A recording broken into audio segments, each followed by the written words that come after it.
one nation, under God, indivisible, with liberty and justice for all. Thank you very much. It never ceases to be awkward.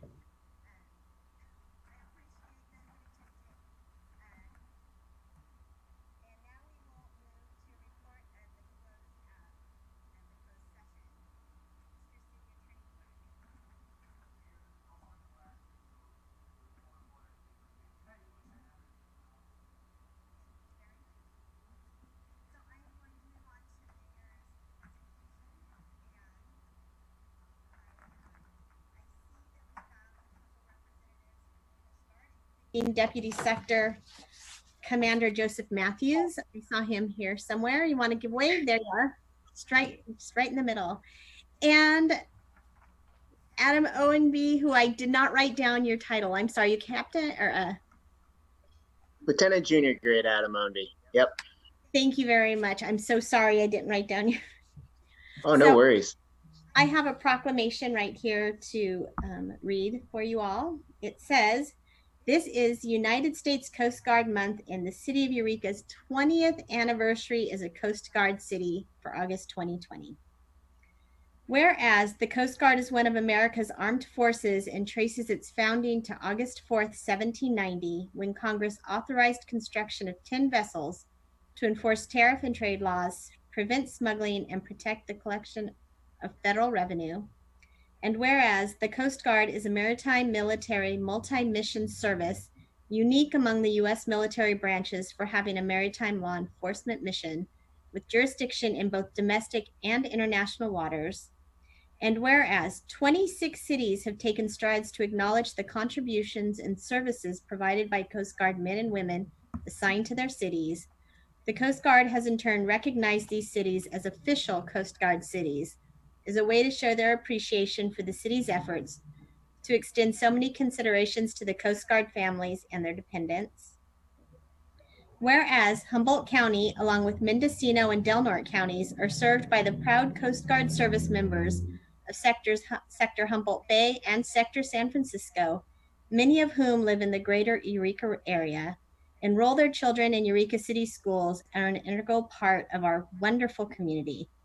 And whereas on June 3rd, 2000, the City of Eureka was designated the second ever official Coast Guard city, and was redesignated in 2011 and last year in 2019, and has taken great pride in the contributions of Coast Guard to the community.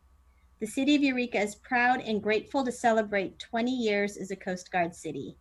Therefore, I, Mayor Susan Seaman, on behalf of the Eureka City Council, do hereby proclaim August 2020 as a U.S. Coast Guard Month and recognize the Coast Guard's many contributions to the well-being and vibrancy of our community. So thank you very much, gentlemen.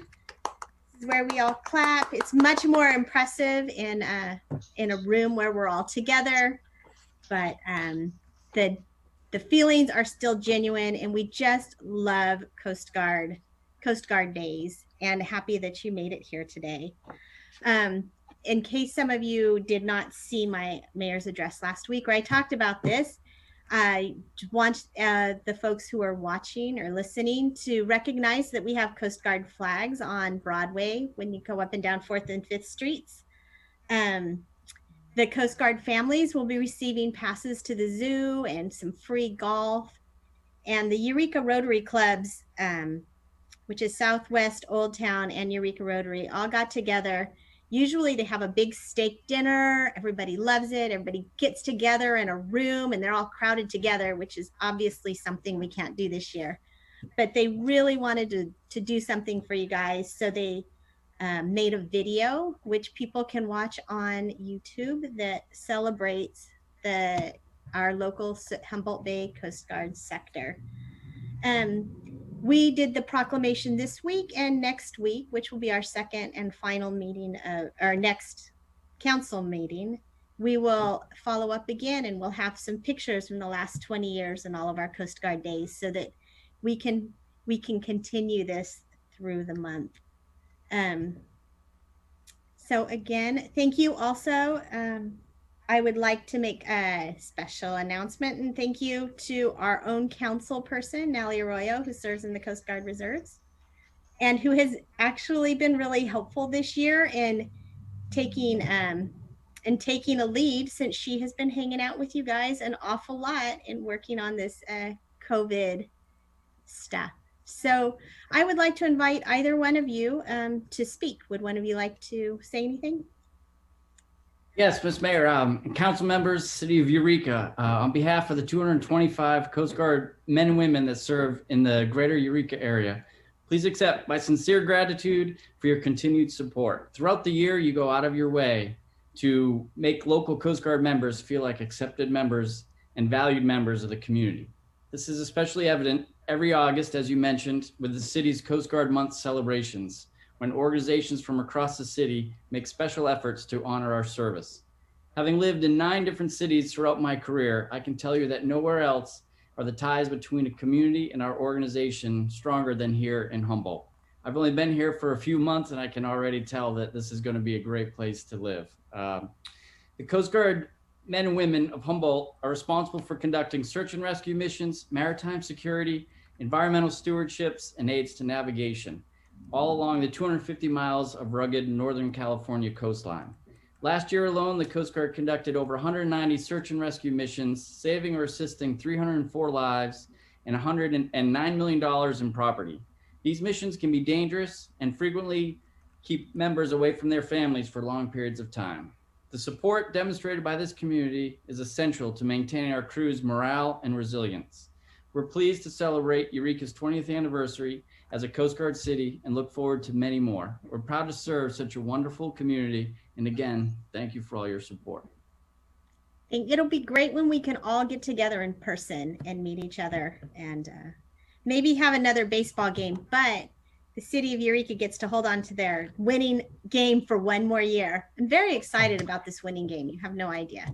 But next year, I know it's going to be a lot of work to hold that title. So we're going to be practicing. Thank you so much for coming Mayor out. Stephen? Yes. May I add one more thing? You certainly may. I just want to say it's been an honor and continues to be an honor to be on active duty at Sector Humboldt Bay, and it's a wonderful group of people. And for those constituents who are watching, I have been on active duty orders for a few months and will continue to be. But what I really wanted to say was I wanted to preemptively congratulate Lieutenant JG Adam Ownby, who will be receiving a really prestigious award this week, the Air Medal for Valor in Aviation. And it's a pretty huge honor for his heroism. So thank you for that as well. Thank you, Natalie. I appreciate it. It was so now I'm just curious if you're getting an award for it. Sounds like there's a story behind that. You want to tell us? I suppose I could do that. Last year we had a fire east of here, right around Canyon Creek Trail, and 2 firefighters needed a medevac. It was late at night, and I was on that case, so it was really interesting. It was actually my first SAR case ever, so. Wow. Well, congratulations. It really is amazing how often we hear about Coast Guard stepping in and playing a really important role in, saving or searching, giving peace to people who are looking for family members, no matter what the outcome is. But hopefully and often it's good because of you guys. So thank you so much. And Ms. Mayor, Mr. Ownby was being a little humble there. It was in the middle of the night and there were life-threatening injuries and there was a fire that was about to consume the injured people. But that ceremony, unfortunately, is going to be somewhat confined to the base, but we're going to attempt to broadcast it on Facebook Live. So we can try to get the link out there to Ms. Arroyo. If anybody's interested, we can make it public. Thank you very much. We're all very proud of all of you guys. Thank you for making it tonight. And now I will, I just have a couple other very small announcements. As many of you know, last week I spent quite a bit of time distributing personal protective equipment to businesses in the community. I did that through my work. but could not have done it without the help of the city of Eureka. But what I really want to talk about more is how the whole community came together to make sure that businesses were able to get that free masks and hand sanitizer. Businesses like Don Renall, who came out with huge trucks and containers to move it, and Aaron Ostrom from Pacific Outfitters, who stepped up at the last minute, at the Chamber of Commerce, folks from truly all corners of Humboldt County. It really showed what we can do if we all focus on doing something positive. And it was a moment, one of many, but one that really demonstrated what I love about this community, which is that we look out for each other. So thank you to everybody who helped. If you still don't have masks and hand sanitizer and you have a business, reach out. For purposes of tonight, we'll say reach out to Christine at City Manager's office, and then she'll get you over to me. So thank you so much for that. And finally, I just wanted to mention that the League of Women Voters has agreed to, one, they have taken a position on ranked choice voting. They're in support of it, and they're going to begin talking tonight at their meeting about an educational campaign. So we're really excited to have that support. People are going to be voting in November on whether or not we want to continue with ranked choice voting, and their assistance, along with Cooperation Humboldt and others who are helping to get the message out, will help voters be more informed about what that means. So thank you to them, and I will have more information about that next week, or at the next council meeting. They feel like they come every week. They really just bang, bang, bang, but it's 2 weeks.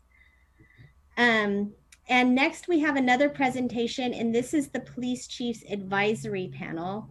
So I will go ahead and ask Chief Watson to introduce who's going to be presenting. Well, good evening, Mayor, members of the council. I have with me 3 members of our council, well, not physically with me in this room. They're upstairs wearing masks and social distancing. I have Dan Price, Reverend Dan Price, who's up there, Melinda Cherbolini, who's our new chair, and I also have Marcus Strum, longtime CAB member as well. So they'll be presenting, and then I'll have some concluding remarks. I may possibly chime in if there's a question, but I'm pretty much going to allow them to introduce themselves and our Chief Citizens Advisory Panel, as well as I believe Dan and Marcus are going to have some reflections on their several years on the Citizens Advisory Panel. Thank you. Oh, there you are. And I see them there. They'll also have to unmute there unless they can do it remotely. They look like ants from up here.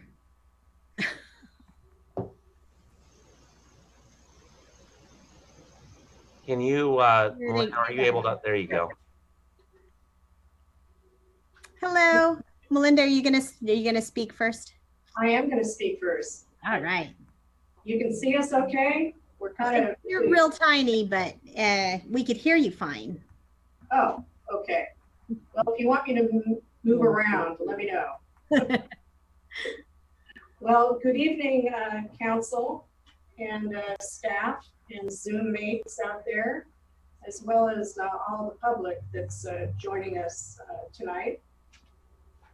We're here to present the Eureka Chief of Police Citizen Advisory Panel update for you all. It's been a while since you've heard about us. We're actually about 5 years old, but tonight presenting with me are a couple other members. Marcus Drum and Daniel Price are here in the room with me. So I'm going to go through a brief sort of history and presentation and topics about what we've covered over the last year and a few months. And then Marcus and Daniel are going to give you some of their own personal experiences while serving on the CAB. So let's go to the first slide. So in terms of history, you all can see the PowerPoint, right? Mm-hmm. Okay, good. In terms of history, the Chief's Advisory Panel was created by then Chief of Police Andy Mills back in August of 2015. And this was kind of on the heels of a officer-involved shooting that had happened earlier.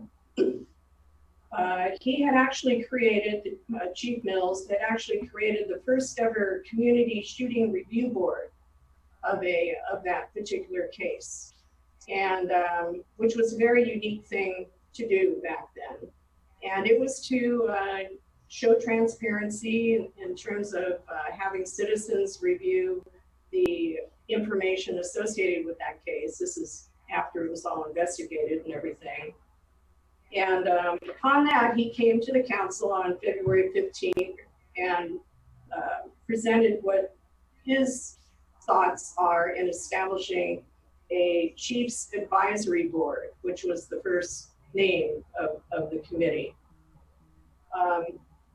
So the purpose was to give oversight and counsel to the Chief of Police, and that's what he said back in 2015.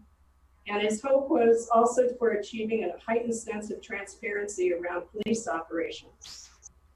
So again, by August, that was created and put together with the first members, and they met on a monthly basis. And fast forward to July of 2017, when Chief Mills resigned, and interim chief Steve Watson took command, continued the CAP, as we call it, till present. And there's a little quote here from the chief. The CAP serves as a mechanism for meaningful communication and interaction between EPD, the chief, and the community. Next slide. So the purpose, and this has evolved a little bit since 2015 due to some legislative changes in access and transparency again. But the purpose of the CAP is to give counsel, support, and recommendations to the Chief of Police for the purpose of improving transparency and fostering strong relationships with the community that the EPD serves. That is requested by the chief, the CAP can examine police budget, policy and procedures, and may also review officer-involved shootings, in-custody deaths, and police actions that result in the death of a person as permissible by law. There are some restrictions there for the law. And it is the objective of the CAP to advocate for policies which promote fair and humane policing and also ensure the safety of citizens and police officers. Next slide. So in forming the CAP and their authority, the CAP is a panel established by the City of Eureka Police Chief. The CAP performs an advisory role only, and the CAP has no authority to act on behalf of EPD or the chief. And recommendations made by the CAP are not binding by the chief. And the chief answers to the city manager for the Eureka Municipal Code and Contract. Next slide. So who sits on the CAP? The membership is comprised of 6 to 8 community members, 1 chair, and 5 to 7 at-large members. And members are limited to 3 two-year terms by appointment of the city manager and the chief of police. The CAP meets monthly or as needed. We also have special training sessions that are periodically scheduled. The CAP members spend quite a bit of additional time reading and reviewing policy procedures, crime reports, investigative reports, video recordings, audio recordings, etc. And just a note that we are volunteers and we are given no monetary compensation. Next slide. Where are we here? Oh, current members, there we are. So here are our current CAP members. There have been more come and go throughout the years, but starting off with myself, I'm the chair. I retired from the sheriff's office as a correctional captain and a former Eureka City Council member. Then we have the Reverend Daniel Price, who is with us here today. He's retired and he's served 25 years for the First Presbyterian Church of Eureka. And also joining me here today is Marcus Drum, who is the finance officer at the Humboldt Mediation Services. Also is Dr. Mark Pardo with St. Joseph Healthcare Medical Group, and Donna Wright, the executive director of the Greater Eureka Chamber of Commerce. And our newest member is Dr. Jason Merriweather. He's the vice president for enrollment management at Humboldt State University. Okay, on to some of the topics that we have reviewed over the past, I think since April of 2019, we included this. And we kind of grouped them into topics. So in personnel issues, we looked at recruitment. And there was a new recruitment video we looked at. The police academy, what happens there, lateral recruits, signing bonuses, and competitive salaries was a topic. In terms of retention, we looked at recognition of the staff, restructuring, and a wellness application, which was new and interesting, focused on mental health issues within the department, and budget impacts. And of course, the COVID-19 response and this year's budget, where we lost 6 full-time equivalent positions. In terms of performance, we look at citizen complaints, internal disciplinary actions, use of force incidents, and all of those are after the fact, after they've been investigated, and we review the results. And the Humboldt County Grand Jury findings and response, and some news articles involving UPD. Yeah, thank you. And for topical topics, there have been many changes to California law, legislative changes, as it relates to internal affairs investigations, car and body-worn cameras, reasonable versus necessary use of deadly force.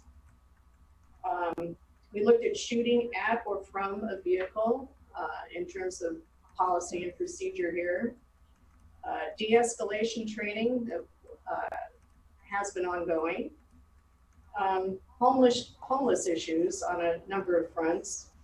And of course, the COVID-19 operations and response. EPD's handling of the recent protests and demonstrations in town. And in terms of training and presentations, we've really been fortunate to have a lot of information come our ways. We had a presentation from staff on crime statistics, how they're collected and the database and reported. A presentation on the BODE hits of from the evidence technician. The homeless survey that was conducted and the results, and the Community Safety Engagement Team, or CSET, updates, a presentation by the records manager on the record management system, and the reverse location history searches. This was a Google search that resulted in one of the homicide investigations being resolved. And a hands-on experience with the Force Options Simulator out at College of the Redwoods Academy that a number of us participated in. So that's about it. Seems like we were really, really busy, and we were. And now I'd like to introduce our 2 senior members of the CAP. And I say that not because of their age, but because of their years of service on the CAP. They're original members, OMs. So first we'll hear from Marcus Drum. All right. First of all, thank you for the honor of serving Eureka on the Captain Advisory Panel. It's been a privilege to meet and work. We've had 13 or 14 members that have served on the panel since its inception. It's also been a privilege to see the department, operations, and officers' ongoing commitment to serving the public. So I'm going to talk just about particular topics. Mr. Drum, I'm Yes. sorry to interrupt you. Would you please stand? I think your head is right behind your name here, the name of the thing here. We can't see it all. There. Is that better? A little bit better, yeah. They can angle the camera down also. It's just the camera angle. Let me work with that. We're mostly looking at a ceiling. Yeah, I'm trying not to. I didn't want to. There we go. That's It's better. glued to the bottom of the screen, so I don't want to snap it off. And All right. people can pin the video if they want to pin the video in the corner. You guys can pin it if you want it to be bigger on your screen. Those of you who are on. All right, so I'll just back up and project a little more. So I'm mostly going to talk about topical stuff. 2 newspaper articles I want to mention. There was an article in the North Coast Journal, January 2020, of an officer discharged from the Eureka PD for inappropriate behavior, and that was based on an internal complaint. Following behavior at a private party, internal complaint was filed. It was investigated, and the department sustained a finding of sexual battery and other charges, and the officer was discharged. I want to point out this discipline occurred despite the victims not wanting to press charges and the DA choosing not to prosecute the case. Another article in August, I should say that, and that activity happened back in 2014 before this committee had even been formed. As a result of another article in August of 2019, the Mendocino DA was upset to learn that he was not informed about a Willits police hire who had been subject to discipline as an officer in Eureka. The discipline history included a Brady violation, which is, in simplified form, a finding of not being truthful. The results, in addition to about 1,000-word rant publicly against the Willits chief of police, the Mendocino DA has said he feels it necessary to dismiss every single prosecution where that officer was necessary and a material witness. So, sorry, I gotta scroll down. So what I want to, oh, this is not moving.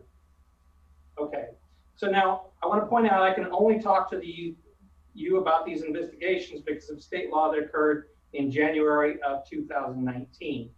That law requires the results of internal investigations be involving officer-related shootings, major force incidents, as well as sustained allegations of police officer dishonesty and sexual assault.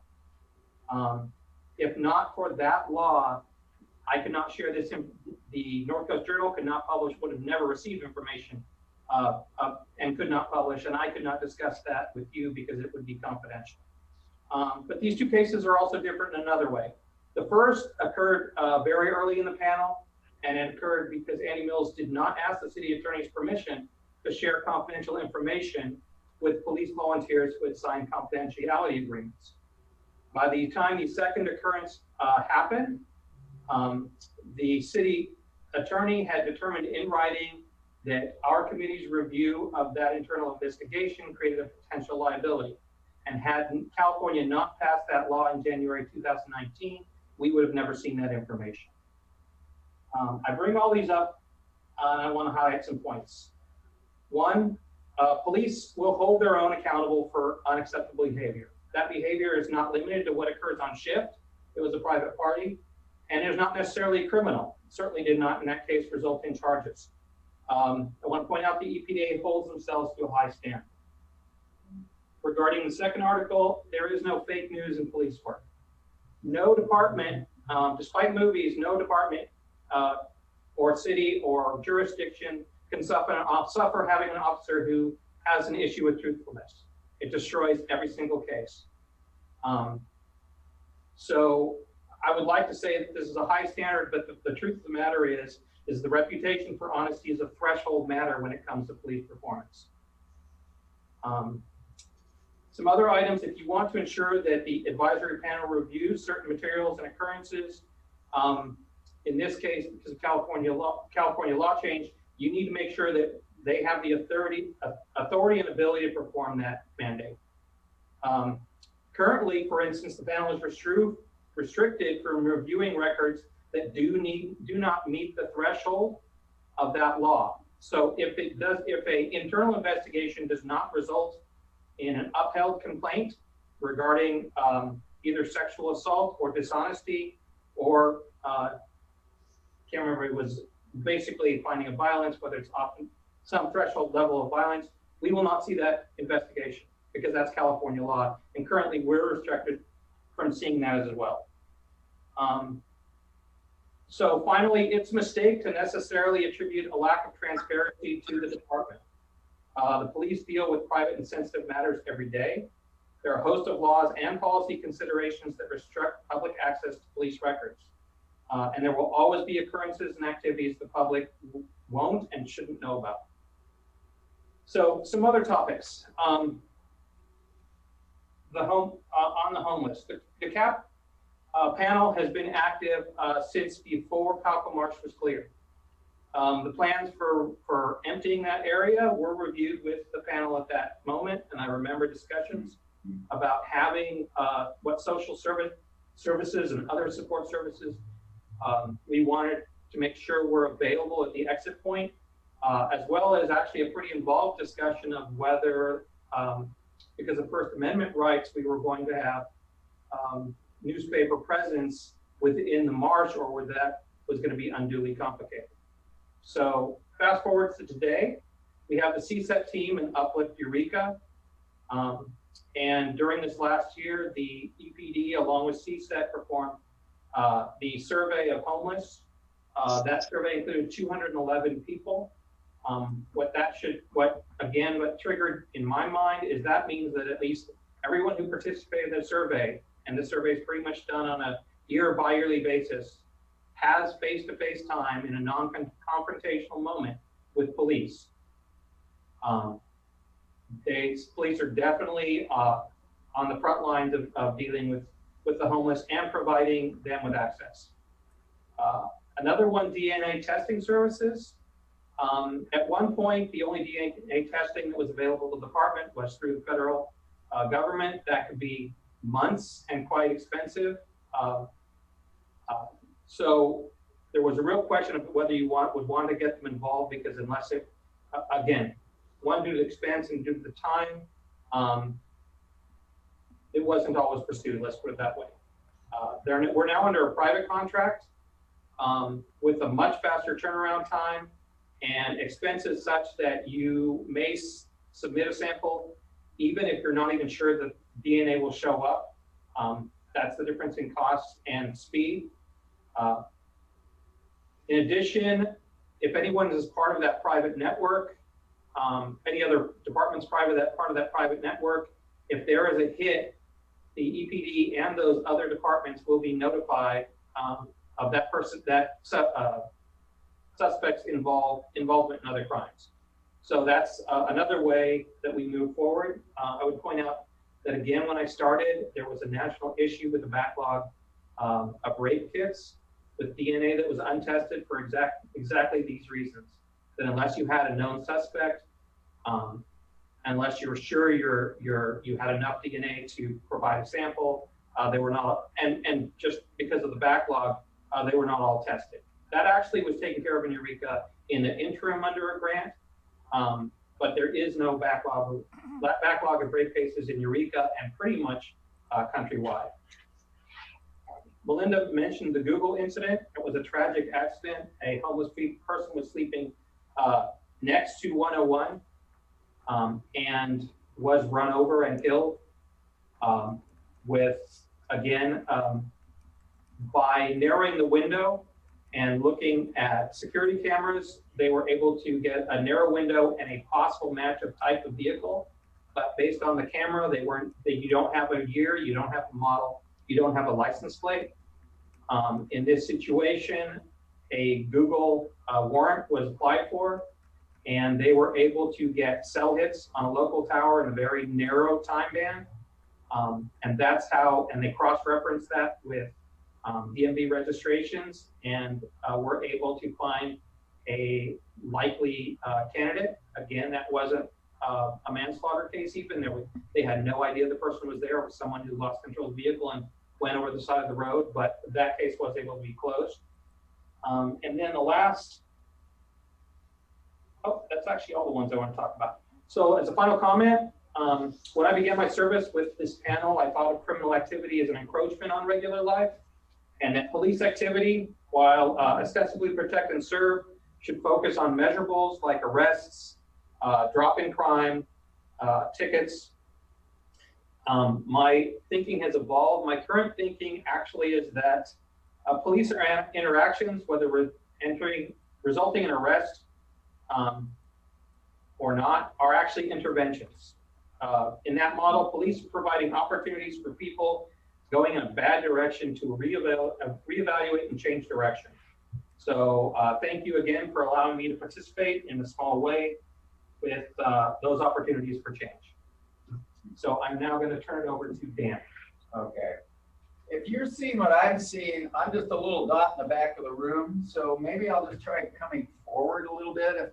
I'm a preacher after all, and I'd like to be seen.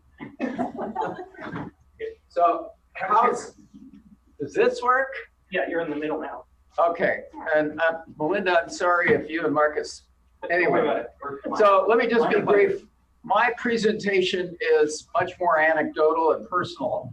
In 2015, I was deeply honored to be asked by Andy Mills to be on the Chiefs Advisory panel. And but then I thought, I'm just too busy. I mean, I'm with Peg Kwan Shin Foundation. I'm a full-time pastor, and I've got a lot of work to do, and I just can't give any more to the community. But then things began to happen, and I thought about our nation and what was going on between race and police. And I thought about our community, what was going on there, and I thought, I've got to carve out time to do it. So I decided that any chief that was willing to be more transparent must be doing something right, because I also had parishioners who were in the police department. I won't say which departments, and I certainly won't use names, but they would tell me stories about the days of old, and some of them left me thinking we could do better than that. So I thought, well, this is a good opportunity to support Andy, and if he wants to be more transparent, police certainly need to do that. Andy was creative, he was open, he was transparent, he was trusting. We talked about a lot of things, and one that stands out in my mind was one day he just came to us and said, I've got some MRAPs here that we can get a great deal on. And well, I knew a lot about that because my son is a pilot, and he was taking them in and out of Afghanistan at the time. He said, Dad, they're everywhere. And he said, we're practically giving them away. So I knew Andy was going to get a good deal. And I looked at him and said, do you really want to militarize the police department? And he said, yeah, and here's why. And he made his case very convincingly. You know, it could save lives, protect officers, could protect civilians. And I said, but I don't really think that's appropriate in our community. Well, eventually he made a decision not to purchase the MRAP. I hope it was a good decision. I think we helped him make a good decision. Well, as time went on, and as you know, Andy left, and I thought, well, it's time for me to step down. But I thought, well, maybe I shouldn't. And so I'll get to know Steve. I didn't know him very well. He was a captain, and he stepped in that position. But would anyone argue that policing has gotten easier in the last 5 years? Inconceivably, it's gotten harder. So I thought, well, I owe it to him to at least try to get him through a transition time. And I appreciated Steve's candor. He said, well, Andy's going to be a hard act to follow, isn't he? And I said, yeah, we all know that. But I appreciated that. Steve has done a tremendous job. And he's won me over. He's a man who cares about the law. He cares about his staff, cares about his officers, cares about this community. He's a very conscientious person, and I'm glad that I've carved out time once again to serve under him. And I'm glad that he knows, in a kind of a bigger principled way, that the interaction between a police force and the community says a lot about what we think about democracy. I mean, think about it. Think how weird we are as a nation. We got people on the left, when it comes to COVID-19, they seem to think we'll just do anything you tell us. But when it comes to civil rights, they're out in the streets protesting and saying, you know, don't tread on me. And, you know, there's, you know, civil unrest. With people on the right, it's when it comes to COVID-19, it's like, you know, don't tread on me. You know, I've got my rights, and they seem to think that wearing masks is a sign of being a sissy. But when it comes to civil rights, they're going to back up and say, hey, law and order, protect my property at all costs. And it's just strange days to be a police. When you think about it, we've got more guns than people, and we got a lot of people who can outgun the police, and we're telling the police to be the intermediaries. And so I thought, you know, given all that we're asking of our police in this day and age, to be the mental health arbitrators, to be civil servants, I think it's amazing that we have a chief of police who feels that his officers are peace officers. They're not waging war. They're out there to try to promote peace, and if possible, to have a peaceable intervention. This gets kind of personal at times when you think about it. I mean, of course, we've had a lot of hours of discussion on use of force. You think that's relevant? One day I was in my office, and I actually forgot the code. Or I blame my secretary. She changed the code on me, and so the alarm went off. And I was going up the stairs, and all of a sudden this big burly guy comes in with a gun drawn from EPD. And I said, I am the pastor, really. And he believed me. And I was thankful for his training. But another time, my son, this was probably 20 years ago, over 20 years ago, he went down to Big Five Sporting Goods, and he bought an airsoft pistol. And I think he was 16 or 17 at the time. And so maybe unwisely, he went out in the parking lot and started showing his friend out at work. And then he said, Dad, no one was there. I said, yeah, somebody was there. In 5 minutes, EPD showed up. Guns, he said, I don't remember if they were drawn or not, but he said, they told us put our hands up. They frisked us. They had their lights going. And then when they realized these are teens working with airsoft guns, they're not criminals, one of the officers began shouting repetitively, I could have shot you. I could have shot you. And he could have shot my son. And I thought about it recently. If my son were a person of color, would he have shot him? Those are the issues we're dealing with as a nation. Those are the issues that our chief, its captains, and the people that work for EPD are having to face today. And they're not afraid to face those tough issues. And I think we should be thankful for it. And I hope that you'll give support to us with the Chiefs Advisory Panel. I'll be off next year, so I'm not promoting myself here. I'm just about done. But I think it's one leg that we can give the chief to stand on. That'll give him the strength to not just survive, but to thrive and stand strong as we go forward into the 21st century. So thanks for your time, and thanks for listening and for letting us serve. And I'm very pleased and honored to be able to present this to you. Thank you. Well, thank you, Dan. And for the record, he is, as he said, a volunteer. I did not pay him for his statements tonight. Those were all voluntary. Melinda, unless you have something else, Council, I'd like to close out with just a few slides. If Pam, you could screen share with me, I'll get those up. Because basically the question is, where do we go from here with Citizens Advisory Panel? I believe, Chief, that you have the ability to share the screen down below. Okay, let's see here. Looks like I do. All right, everyone has that? Okay. So let's talk next steps. You know that I have an existing Citizens Advisory Panel. It's been around for about 5 years now. It meets monthly. I have personally found great value in it, in having them hold me accountable, but their input, their insight, their recommendation, the ability to communicate the inner workings of the police department and the kind of issues you saw that we've covered, knowing that they communicate that back to members of the community. If I were to look back over the last few years, I think one area that we could have done better, and I'll accept responsibility for that, is messaging out that we have a Citizens Advisory Panel, what they do, and more regular reporting, which is something definitely moving forward. We need to do. They ideally really should give a report to council quarterly, and it won't have to be as long as today's because you'll be in touch with them more often. So, with feedback and direction from you, if you so choose, I'll work with the city attorney to draft an ordinance, if that's what council wants, that formally establishes Eureka Police Citizens Advisory and Review Board as an advisory body, and we can talk more about that in a minute. And the goal would be, if this is what council wants, to bring a draft ordinance back to you for review sometime, hopefully in this September council meeting, October at the latest. I think that would depend on working with the city attorney, how quickly we could put this together.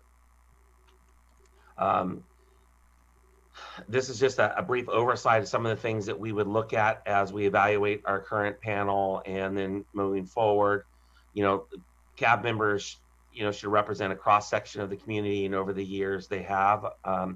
As a side note, I recently reached out to the WEOC community, looking for potential volunteers to replace one of our recently retired members.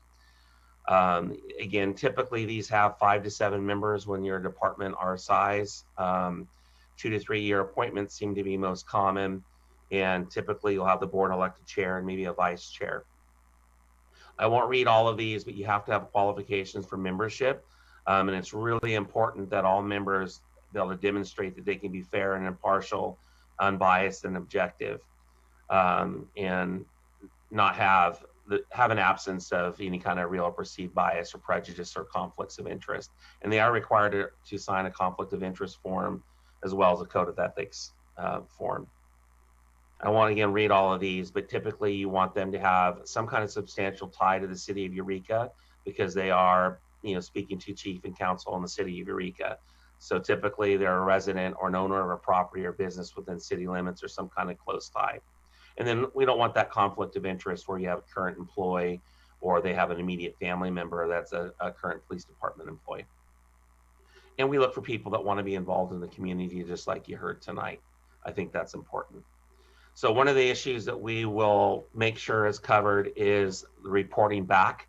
Make sure there's periodic reports back to the council, which also equates to reports to the public. That can be done quarterly and or annually, for instance. And the board can always develop additional reports upon request or as they deem necessary. And then we want to make sure that it meets regularly. We meet monthly now. That works for this panel, and we've all agreed that that's valuable. Depending if the composition of the panel changes in the future, that could make more sense to move it quarterly. We would really have to determine that based on what we end up. If we keep pretty much a very similar model that we have now and just do better with the reporting, I think monthly would likely be the best choice. And I do know members of the current panel prefer monthly, and they also prefer to meet when they have a chance to engage with the chief each month as well, though they also have the option to meet privately. The CAB powers and duties, along the lines of acting as an advisory body to the chief that makes reports back to council. It's really an advisory and review focused system. They can make recommendations to the chief and also council for improving police practices, training, policies, our outreach and engagement efforts. They will have, like we do currently, some procedures and a purpose and objectives type of paper, so there's clarity on that. And as you saw, we make sure we give our panel members periodic training on different topics, such as the Force Option Simulator. I think that's the second time we've done that for the Citizens Advisory Panel.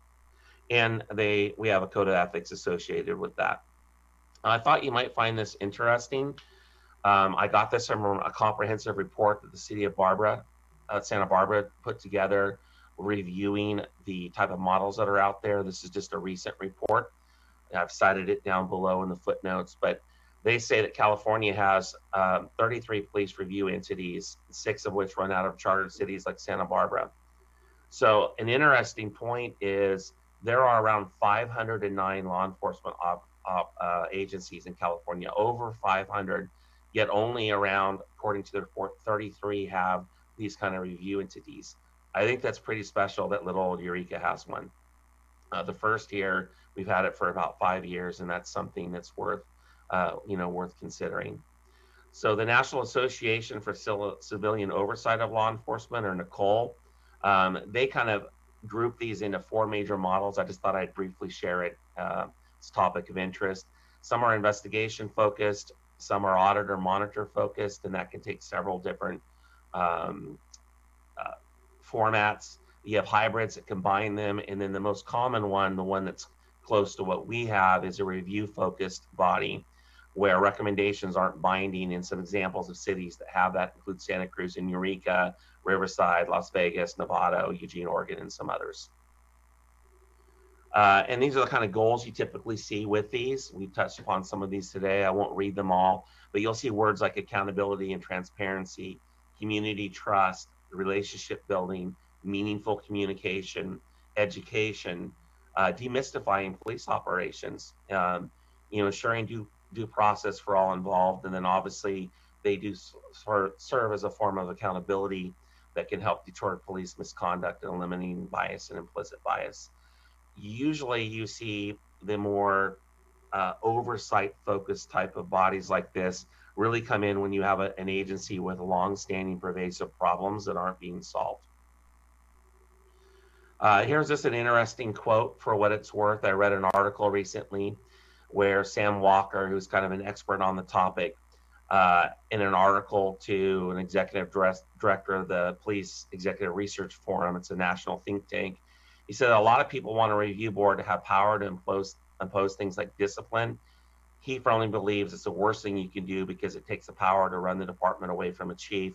He also noted that these panels tend to be more lenient when it comes to disciplinary matters than the department itself. That the chief, for instance, would oppose something that's a more severe form of discipline, feeling that it's appropriate, understanding the law enforcement culture and responsibility than these civilian bodies typically do. And I thought that was an interesting side note.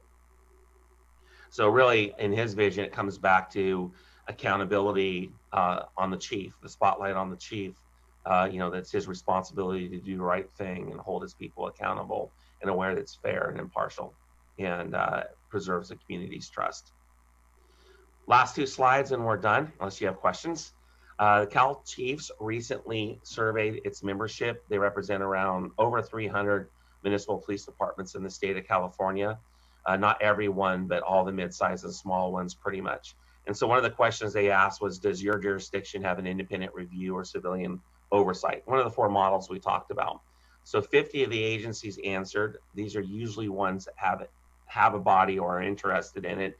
80% do not. Only 20% of the respondents said that they have something like that. And that kind of speaks to the previous example I gave you with over 500 agencies, but only 30 something of these. And then the question was, does the oversight process have binding authority? Basically where the board could order the chief to take a certain action. 100% said no. It's just something that's not very, very common. So that's all I have for you. I'll take any questions. I don't know if the city manager has something to add or the city attorney, but I'm available for questions. Councilmember Allison. Thank you. And thanks for the presentation, as well as for the Citizens Advisory Panel sharing their thoughts and points. I just had a question about the application process. I saw that you noted that no one who is a felon or can't pass a background check can apply to the group. And I was wondering what your thoughts on that might be as to why you would keep such restrictions in place. They're pretty common looking at other models, but a part of it has to do, or a big part, with the sensitive nature of the information that the panel may have access to. That could be inner workings of police operations that aren't generally publicly known for investigative security reasons, confidential information about peace officers, you know, and if you have someone that, you know, and obviously every life changes and things go on, and it's important not to blanket label somebody, but as a general rule, just like with volunteers, our Chiefs Advisory Panel members or Citizens Advisory Panel members are volunteers. They have access to this building. Well, we have strict rules, and on some of these are laid out by the Department of Justice, who can have access to these records, who can have access to this building because of the confidential, secure nature. And so it would be, I'm not aware of any that would allow a convicted felon to participate in this kind of body. That makes sense. I guess my thought was just that, you know, it might be nice to have perspective of someone who has dealt with law enforcement on the other side of issues versus having someone be on the panel who may have never been arrested or dealt with law enforcement before, just to sort of have like a differing perspective. But that was just my thought on that. And I can't honestly say I can think of one member of our community right now immediately comes to mind that if it wasn't for these other considerations, I would love to have on a panel like this in a heartbeat. And he has my full trust. But there are some other considerations that come with, you know, the law and access to information we'd have to consider. But nothing says we can't invite someone with such a history to come and to present, to share, to be part of the dialogue and have some role in that way. Very true. Thank you, Chief. Councilmember Messner. I wasn't sure if we were, since this is a report, I think we can say more than just questions, right? Yes. I am really proud of our police department for this and of this group. Thank you for your work and your hard work that you do and the consistent accountability. I know that it takes a toll, the heaviness and the just the information that you're carrying and holding is pretty intense at times.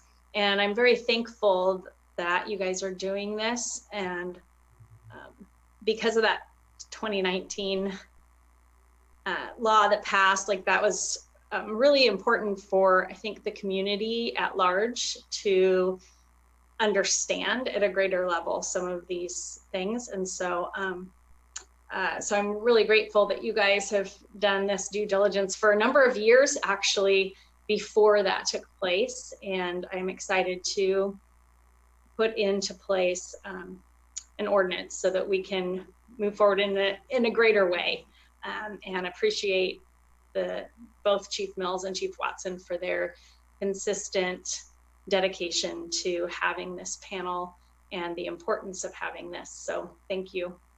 Thank you, Heidi. And I would add, I believe the law is going to change. I anticipate this year that's going to expand the type of investigations that involve sustained allegations the public will get to see. I would be surprised if that does not occur. It's on its way right now. So I am on a committee that works with that. So yeah, it is it's definitely imminent. Councilmember Arroyo. I don't have any questions at this time, but I do really appreciate the report, and I want to voice my support for seeing an ordinance come forward, because I would like to, you know, have a way of codifying this, you know, beyond my time on the council, and I think it's beneficial for the community. And it that point that you underlined of increasing the trust and relationship between the community and the department, I think is really important. And I've spoken about this in the last couple of meetings, but you know, I really think it's important for the police force to be a part of a public agency that is, you know, serves the public and is accountable to the public. And I think this is an important part of that, but it's also, I think it's so incredible that the CAP currently really looks at how to support the officers as well, so that they have, you know, the health and well-being that they need to serve in that really difficult and important role in our community. So I support whatever comes next, and, you know, figuring out how we continue to establish the CAP as part of the city in the long term, and you know, hoping to see what it turns into and how you're able to recruit new members. And I would love to see inclusion of, you know, additional voices in the community as well. But I just want to give my thanks to the volunteers who have been part of the CAP. Some of you have been on for a long time and we're really grateful to you. And it's nice to know that, honestly, that we're a little bit ahead of the curve and innovative. I agree that Chief Mills was innovative and really community minded. And I can truly appreciate that Chief Watson has followed in that same path. So anyway, just wanted to give my thanks and really to the volunteers. I know several of you are on this call, even those who aren't in the room, and thank you so much for your time. Thank you very much. Councilmember Castellano. Firstly, thanks for the presentation, and yeah, again, thank you for the members of the advisory panel. It's great to kind of get a little more depth about it, and I appreciate the work that's being done. I'm curious, you know, as we know, there's, I mean, often, but lately, maybe more so, talk about policing and equity and concerns related to that. If a citizen had questions about that, is that something that they could bring to the Chief's advisory panel? Or how, like, does the panel take questions or concerns from the public, and how would that be brought forward? So we don't have a direct pipeline for that, meaning here's an email address that you send it to or a form that you fill out. But anyone that knows a member of the panel, and this has happened before, can bring to them these kind of issues, questions, and topics. And another way they could do it, for those that are listening right now, would be simply by contacting my office. We could put that on the agenda that we do every month for the meeting, for a topic of discussion as well. And that's something, as we go forward with some changes. I don't know how wholesale the changes will be, but we're definitely starting in the direction I'm hearing with formalizing in the form of an ordinance. And as we make some tweaks, we can create a process where there's some more meaningful opportunity to have these kind of topics brought up as well. Obviously, we have a lot to cover typically every month, but you know, we can certainly cover some topics of community interest as well. Okay, Councilmember Burgell. Well, I too want to share my appreciation for all that our police department does. And the thing that stands out for me in our city, and one of the things I absolutely love, is that we are proactive and we look at things before they happen to make a difference. And this is seen very clearly with our own police department. So I really appreciate that more than you could probably ever know. I think I might have missed this part. So does the panel, do they do any kind of investigation at all on officers or after the fact, or is it just looked at after it's been processed through the DA? Right, they're not an investigative body, and again, those are their own thing where they go, hey, we're investigating a citizen complaint, and they conduct all the interviews and all of that. But the panel, within what the law allows, they would tell you this: they have a blank check, so to speak, an open book of the department to look at anything they want, as long as it's not non-permissible by the law. So they can look at the investigations that they're allowed to, and that is starting to increase again with changes to the law. So yeah, they'll maybe completed investigations, but they can review them, come back and provide recommendations or input, you know, to the chief. Did we miss something? Did we get it wrong this time? They did review an officer-involved shooting, and they provided recommendations to me. And that was as part of the end process of our internal shooting review. And we made a change to a policy based on those recommendations. So that would be one example in answer to your question, that yes, and to a certain limited scope, they can and they do. They can look at training, they can look at, you name it, they can look at it if that's a topic of interest to them. They request presentations on certain topics, and then we'll provide that to them. That's happened many times. Hello. Thank you. The last thing I wanted to say was that, again, about this transparency, I do appreciate you coming forward and releasing the video of the recent incident. I know that that's very hard to watch and it's very hard for our whole community, but I appreciate that the facts, that the video footage, that what happened is being seen and interpreted and looked at. And I can tell you from growing up here my whole life, our police department has changed night and day. And I think Dan Price alluded to that a little bit. So thank you very much to all of you for all you do. Appreciate it. Thank you. Yeah, thank you for coming out to visit. Do we have another comment? We have some folks from public comment who've been waiting a while. So, okay, yeah. Councilmember Mesner. I just had one question, and that was on the list of requirements. I know that Councilmember Allison referred to that list as well. I was curious about if you did any kind of psychological like testing or something like that for those members, and perhaps if some of that might be looked at in regard to, like you mentioned, the member that you think could possibly be a good person for that and yet has some restrictions based on the current qualifications. So just thinking through how that might open the door and make it a little more verifiable for solid members that could handle confidentiality and all of that, and at the same time maybe have a past that might skew that seemingly on paper. Just we thinking. don't. Go ahead. We don't currently, and we haven't, to my knowledge, conducted psychological examination for applicants. We don't do a polygraph, but we do basically the level of background that we would do for one of our volunteers. Again, because of the access they'll have to the department, the confidential records. So we don't want to make it so onerous. No one wants to apply, but at the same time, you know, we do have to do our due diligence, because if you make a mistake, you could have tremendous consequences because of the level of close access that they're provided under the current model. We moved away to a more distant model, then maybe the need on some of these things wouldn't be as great. And I do want to point out the qualifications I showed on the screen do not exactly mirror what we currently have.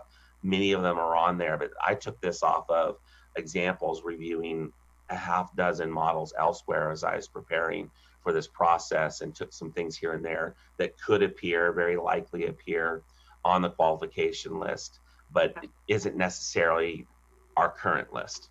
Okay. Thank you for clarifying that. All right. Thank you again. That was a great presentation. I'm glad that we got to hear all about you guys, and I'm looking forward to hearing from you more often.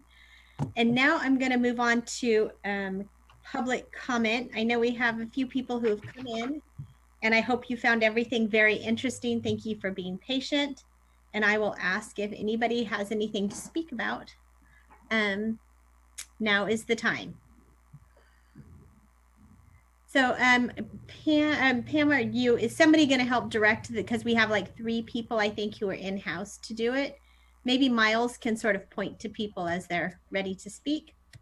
All right, it looks like Ms. Scheffler. Hello.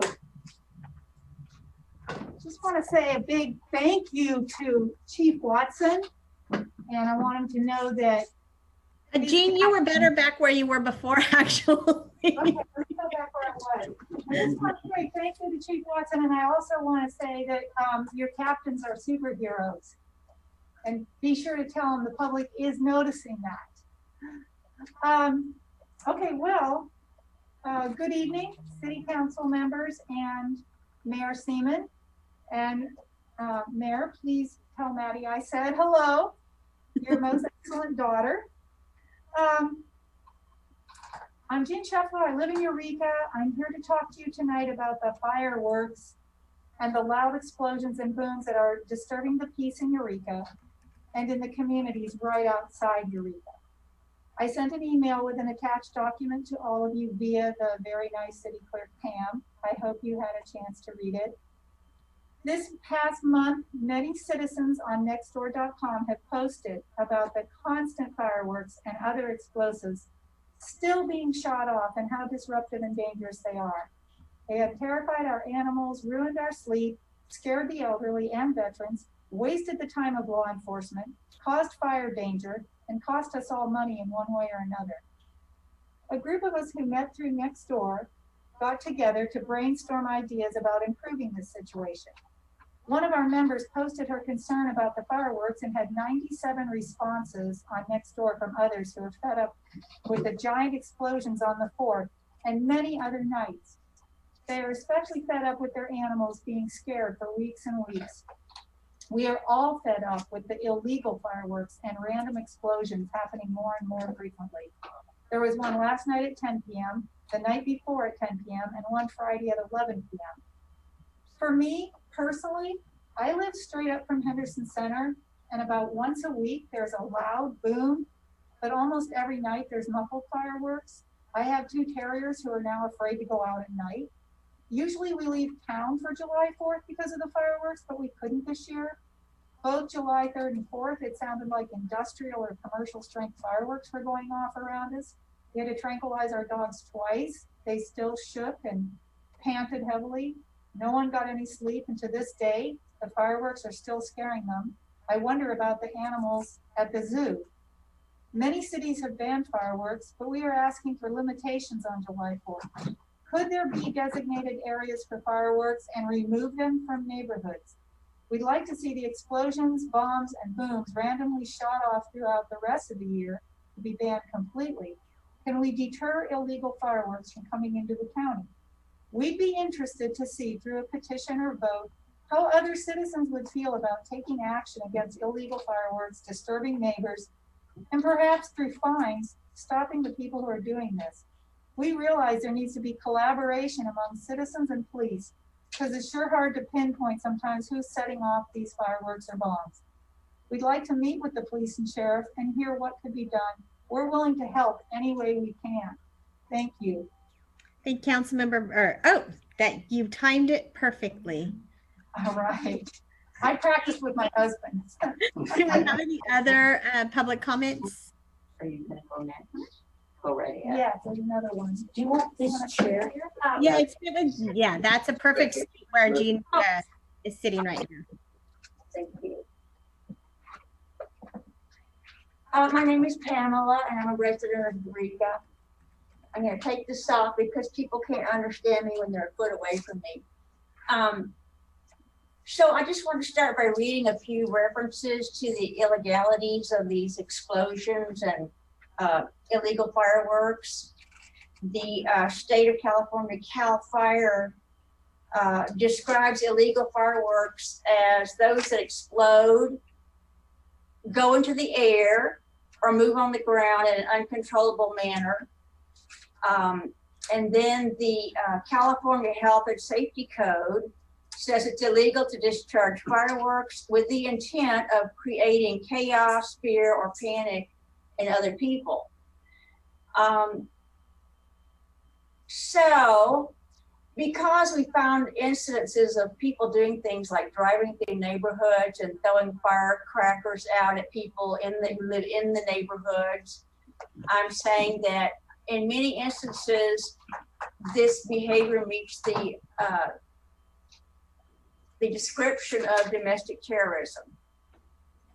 The 2001 Patriot Act reads, activities that involve acts dangerous to human life, and I'm including stress, emotional trauma, and injuries in that, violation of criminal laws of any state, those that appear to be intended to intimidate or coerce civilian population. And news reports show that across the country, there's been a dramatic incidents in the explosions of illegal fireworks and mortars, and I don't know what else is out there.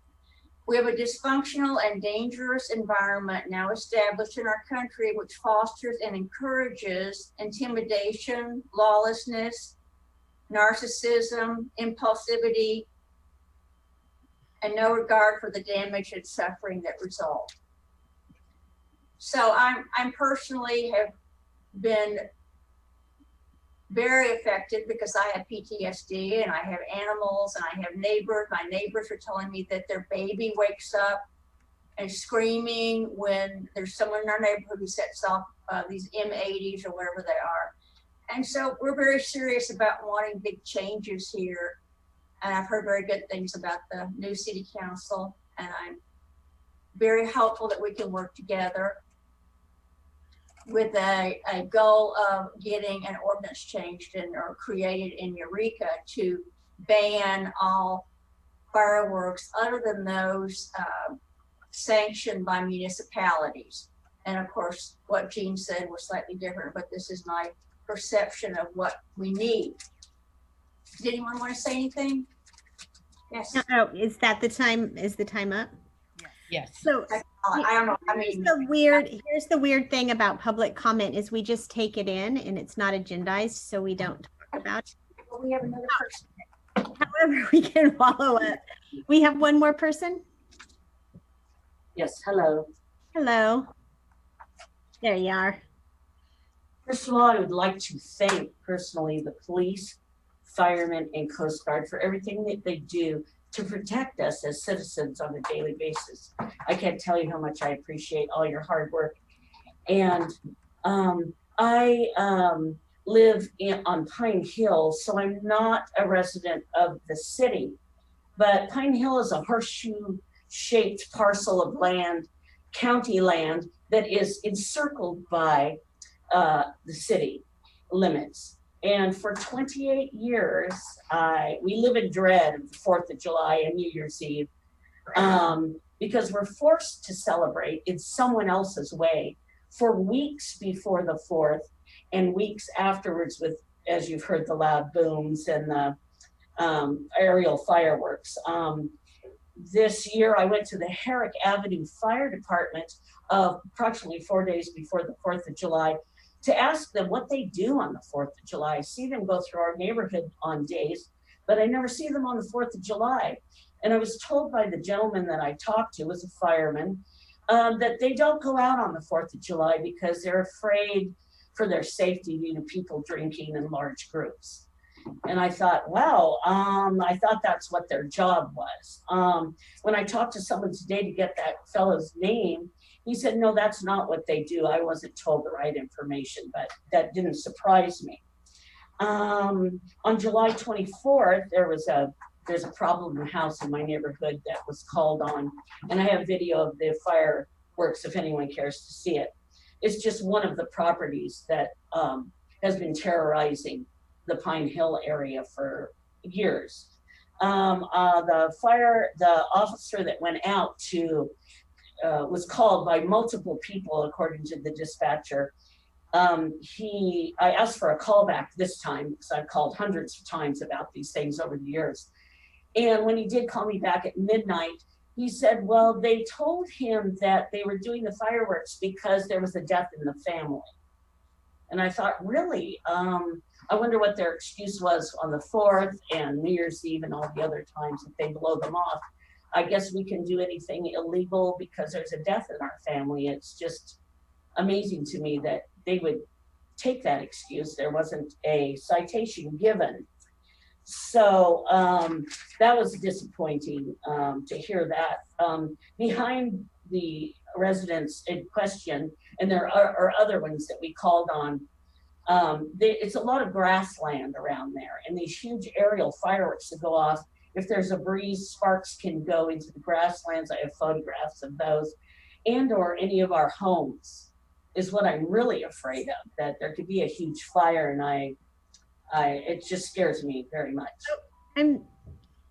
I wrap it up. That was 3 minutes. So Okay. you just have a final statement. Yes, enough is enough. And like Mrs. Scheffler said, we would love to have an ordinance or a petition or something, we could get together as a group. And I speak for many dozens of other people in city and county areas. Thank you very much. Well, thank you guys for coming out and saying your piece. And with that, I am going to, we're going to take a 5-minute break. Council has actually been meeting since 4 o'clock. So I think we get 5 minutes and then we will come back and see you all soon. Thank you. Thank you.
there she is.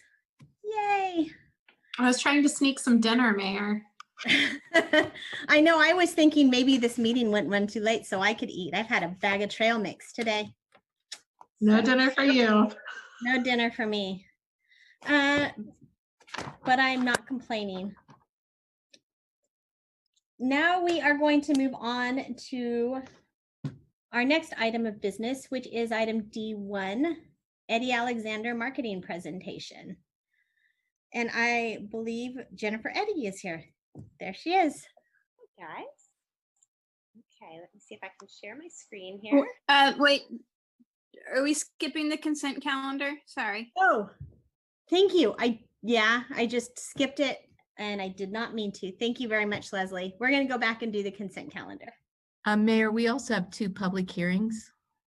Do we? Where's that? Oh, oh my goodness. I flipped my page and I just went straight to the very next page.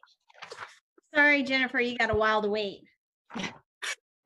I totally thought that I just went straight to the page 5.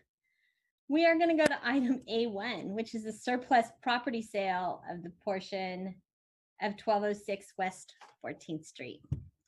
And I believe that is Senior Planner Savage, who is probably panicked and thinking, oh my God, when am I going to have to wait to do my presentation? Okay. Good evening, Mayor and Council.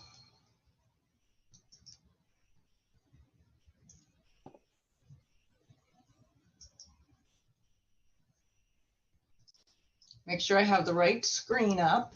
There you go.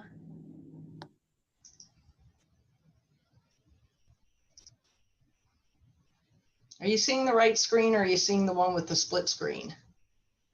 It has split screen, but you know what? This might work better because then it won't be hidden behind people. Does that work? Because we can, okay. Okay, so tonight we have surplus property sale for 1206 West 14th Street. It's a vacated city street. And it is the terminus of 14th Street. APN 003-082-006. And the general plan designation is coastal dependent industrial, and the zoning is also coastal dependent industrial. Where he goes, that's the general area. Zooming in a little bit more to West 14th Street, a little bit more. And then the APN map showing the parcel of street that's already been vacated and that is up for surplus. So there's West 14th coming into the terminus of West 14th, and there's the piece that we're going to surplus. So like I said, we're disposing of a piece of property located at 1206 West 14th Street. It's roughly 0.6 of an acre parcel. It's asphalt capped, unimproved piece of land. And what I mean by unimproved piece of land is that there's no buildings on it. The property is owned in fee by the city. It was formerly a paper street. We vacated it in December of 1964, but we failed to surplus it at that time. So now we're coming back and surplusing it. It's part of a larger project submitted by Eureka Forest Products and PG&E. It's part of a lot line adjustment, a merger, and a CDP. The city has to comply with the Surplus Land Act to declare the property exempt surplus. And we have to follow the city's policy and procedures for the sale of city-owned real property. Per California Government Code 54221 F1E, we are going to declare it exempt surplus property. So the difference between that and regular surplus property is it has to be a former street and it has to be conveyed to an owner of an adjacent property. And since the parcel is surrounded on 3 sides by property owned by Eureka Forest Products, that's who the property will be surplus to. It's not needed for public use. it does provide vehicular access to Eureka Forest Products property and has for many years. The continued use of it as access for Eureka Forest Products is the best use of the property for the future. And also best for the city too, because Eureka Forest Products does lease the adjacent tidelands from the city. So it benefits us to have them be able to use it in perpetuity.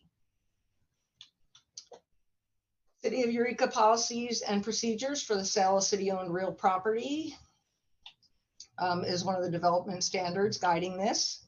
Government Code 65402 also. Public use. There is no city public project identified for this piece of land. And the property has not been used by the city of Eureka for a public purpose. We haven't put any money into the property. It's not needed for a city of Eureka public purpose in the future. Adequate size and shape for development. It's located, like I said, in the Coastal Dependent Industrial Zone District. It's asphalt capped with no structures, roughly half an acre, a little bit more. There is no minimum parcel size for properties in the MC Zones District. And conformity with the adopted general plan. The general plan designation for the subject property is CDI, or Coastal Dependent Industrial. And to reserve and protect land adjacent to Humboldt Bay for coastal dependent industrial uses is prime goal. Encourage industrial uses related to shipping or the fishing industry. And staff has reviewed the adopted general plan and finds it is silent with regard to the necessity of retaining the subject property for public use. Planning Commission, at a duly noticed public hearing, took action to adopt a resolution finding that the surplus of a portion of the property located at 1206 West 14th Street does not conflict with the general plan. And they recommended City Council surplus the portion of the property. So staff recommendation, hold a public hearing, adopt a resolution of the Eureka City Council declaring a portion of 1206 West 14th Street, APN 003-082-006 as exempt surplus property and authorize the city manager to proceed with a negotiated sale pursuant to City of Eureka Policy and Procedure number 2.01. Any questions?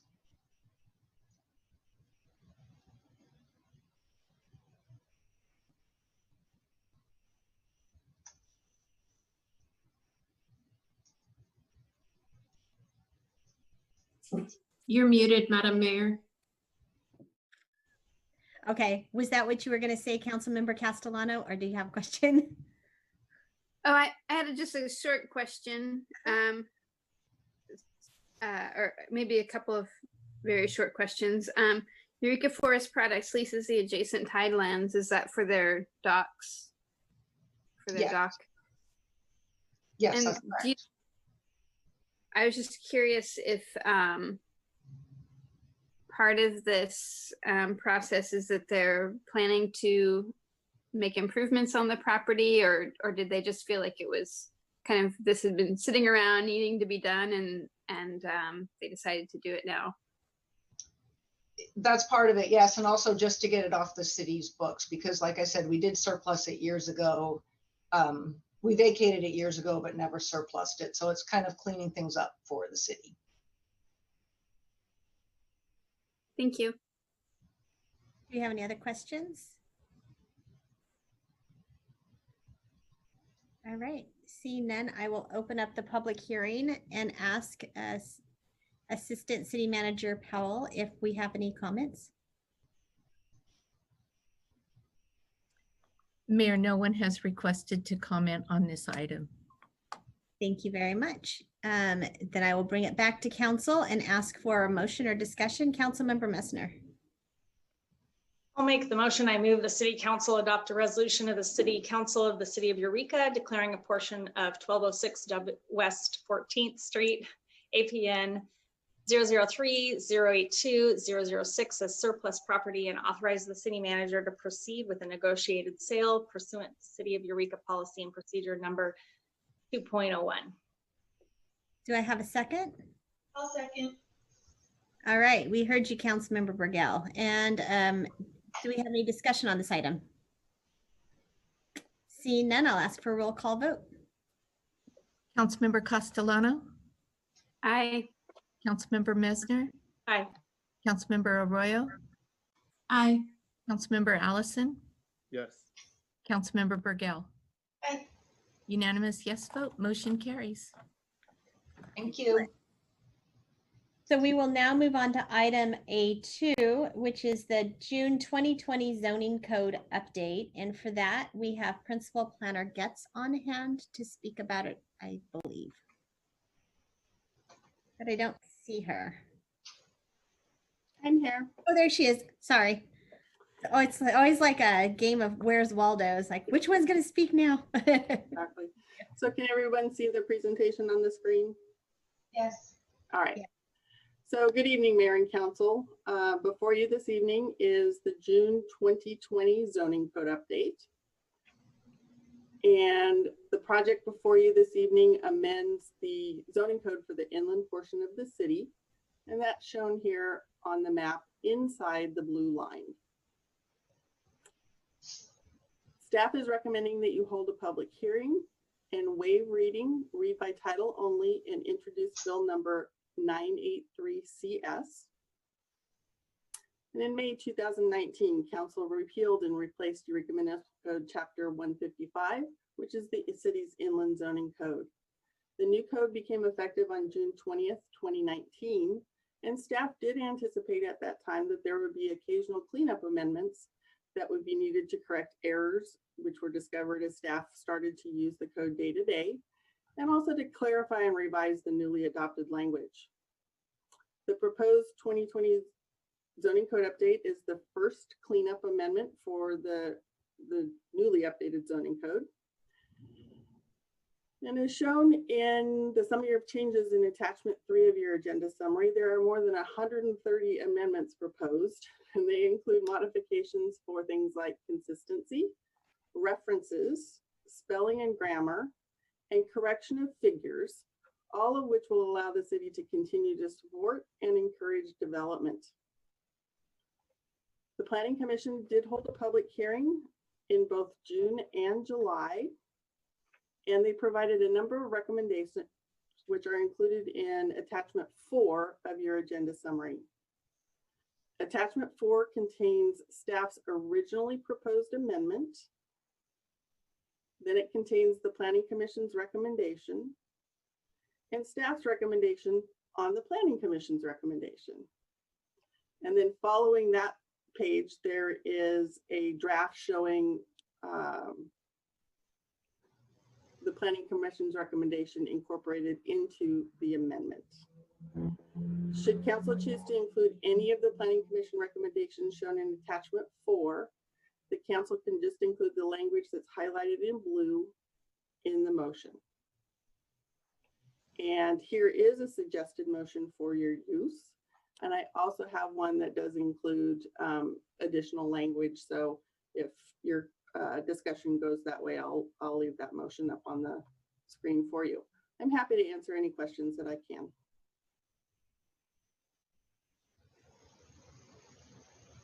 Sorry. Do we have any questions for Principal Planner Getz? Seeing none, I will ask, oh, Councilmember Castellano. Sorry, just a quick question. In the parking calculations section, with the Planning Commission recommendation, do you know about how much less off-street parking will be required? Are you referring to the calculation where it's rounding down instead of rounding up? Exactly. I don't know. It's just going to depend on a project by project basis. It's actually more advantageous to round down. So staff has staff encourages that, making that change. Okay, thank you. Any other questions? All right, I do believe we have, I will now open the public hearing. And I think we have somebody who wants to speak on it. Yes, hi, Mr. Bonino. This is Pam Powell, City Clerk, and we're ready to hear public comment from you. You have 3 minutes, please. First. Pardon? Am I first? Yes, yes, please go ahead. Okay, this is Joe Bonino from Eureka. As you know, I'm on the Planning Commission, and I'm just representing my own view as one of the commissioners who had kind of some concerns about this meeting, this hearing here, which was advertised in the paper as a cleanup and a correction of typos hearing for the zoning ordinance. But this few of the things that came up were, a few of the things that came up were a little bit more major than just corrections. And I just wanted to tell you that especially the tree section is a major change to the entirety of the tree ordinance, and I don't consider that a correction. So my feeling is that any change to the tree ordinance would require a bit of a citywide discussion and more hearings. I think it's unfair to make these kind of changes under the guise of a correction and a cleanup hearing. So seems like the Planning Commission has made a few recommendations, and the Planning Department has chosen to disagree with or ignore most of them. And I feel that that's unfair, and it's not fair to the city to have this kind of a change without a more open and transparent discussion. So I think it's incumbent that the city should notice most of the people who own trees in the city before they make any change of this magnitude to the tree ordinance. So thank you very much. And that's my input for the reason why I motioned to have that tree ordinance taken out of the present zoning cleanup. Thank you very much. Thank you. Thank you. Do we have any other comments? Public comments, I mean. No, I do not have any other requests. Thank you very much. So I will bring it back to council for comments or a motion.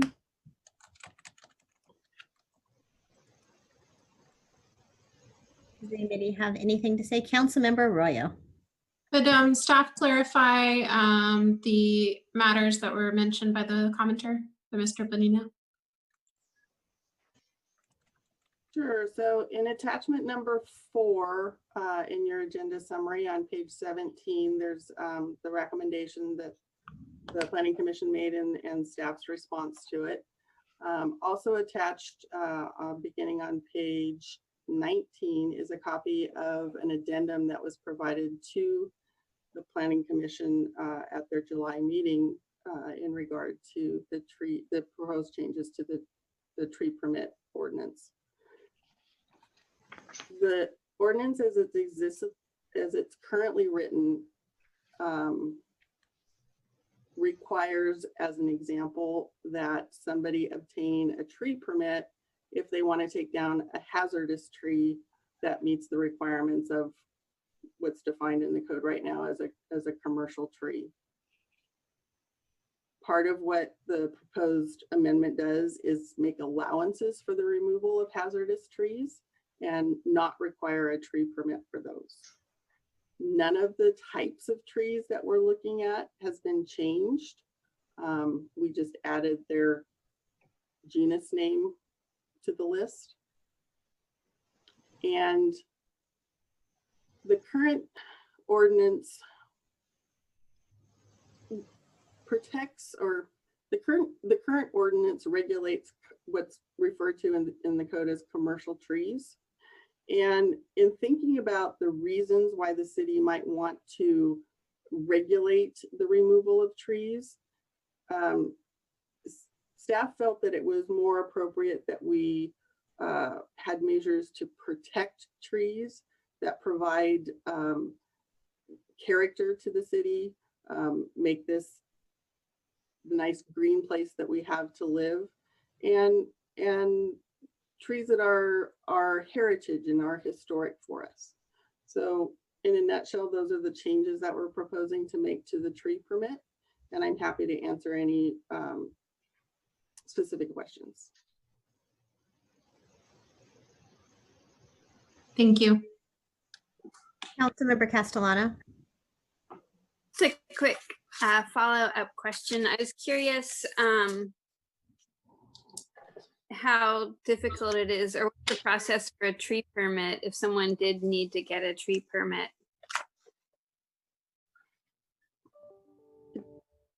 Currently, it depends on the type of tree that they're proposing to remove and the size of the tree that they're proposing to remove. Currently, the size of the tree is the diameter of 36 inches at breast height. We're proposing to actually reduce that down so that we can protect additional trees that would not receive protection right now. Somebody would apply to the planning division to obtain the tree permit, and trees that are removed over the years we keep track of the number of trees that they're removing, and when they reach 5 in a 10-year period, then it becomes that they need a use permit. So a discretionary action at that point in time.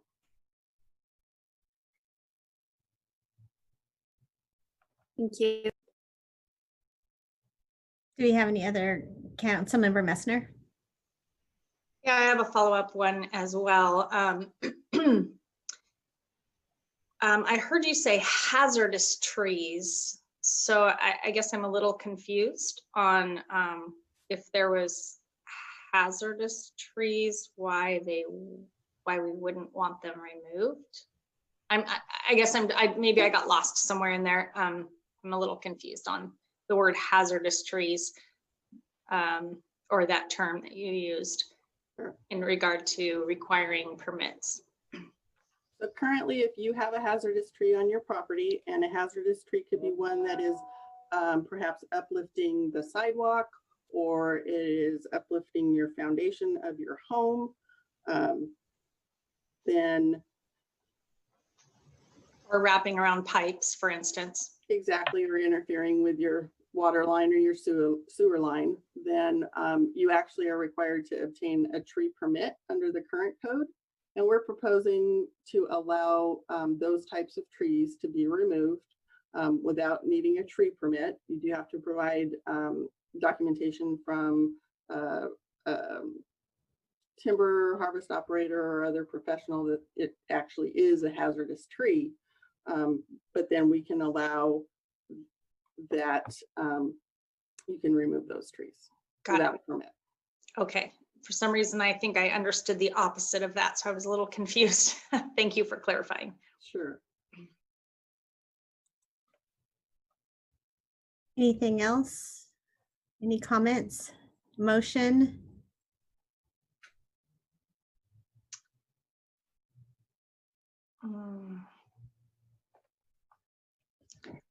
I think that's the next thing if we don't, unless you guys are still thinking of comments. Motion would be the. I'm kind of thinking through some stuff. So it does say the tree list is there were added species to the tree list. And so that was what was the reason for the added trees, just because they're more conducive to the area, or? So there are no new types of trees that have been added to the ordinance or that are proposed to be added to the ordinance. The list that's in the ordinance now is the list that would be in the ordinance following adoption.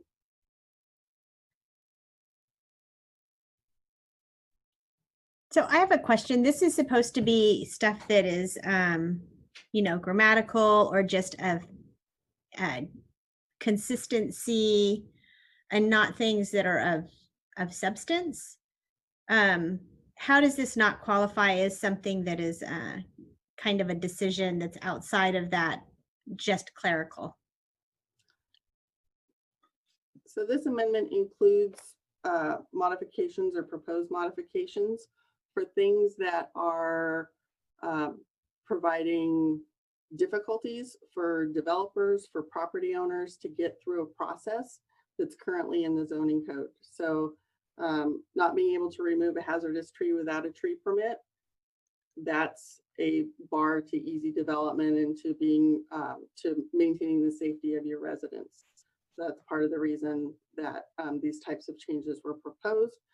Agreed, they are a little more than you know, adding a comma or correcting a word, but we're trying to update the code as we've been using it and make it user-friendly and also provide for us the protections and the regulations that we need to have, or that we believe we need to have. Okay, thank you. Councilmember Arroyo.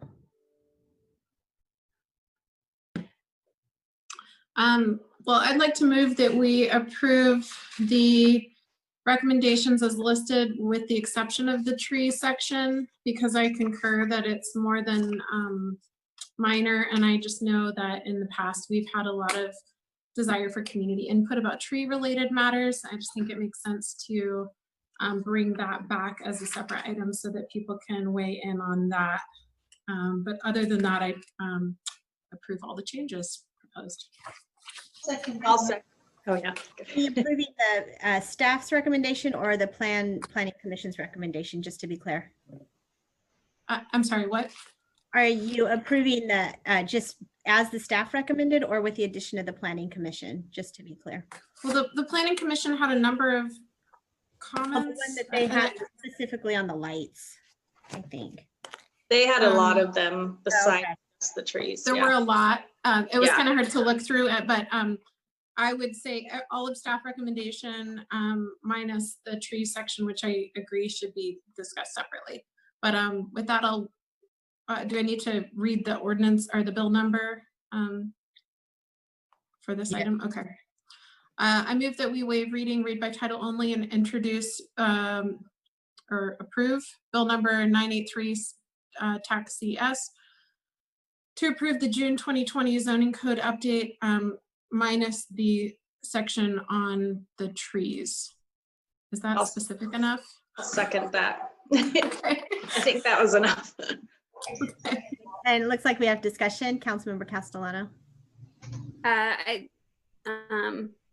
fine with the, I want to say I do support this tree, the tree section. And so, you know, if it comes forward again, or I would support it coming forward again and voting on it as its own item, I suppose.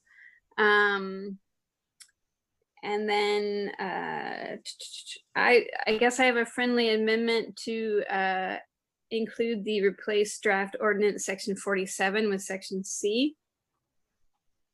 If anyone would accept that. I'm sorry, I'm having a hard time flipping to things. Could you clarify what that is? It's the parking one, attachment 4, page 9.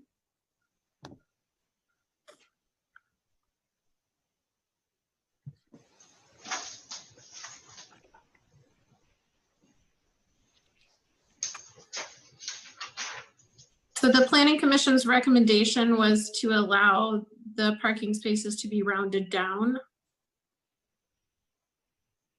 And you're proposing that we do that? Yes. Yes to rounding down is what you're suggesting? Yes. Okay. I accept the amendment. I second as an acceptance. All right. Thank you very much, Councilmember Castellano. Is that a waive, Councilmember Liddell? All right. I just thought, I didn't know if that was you waiving. Oh, no, no, no. In that case, it looks like we're ready for a vote.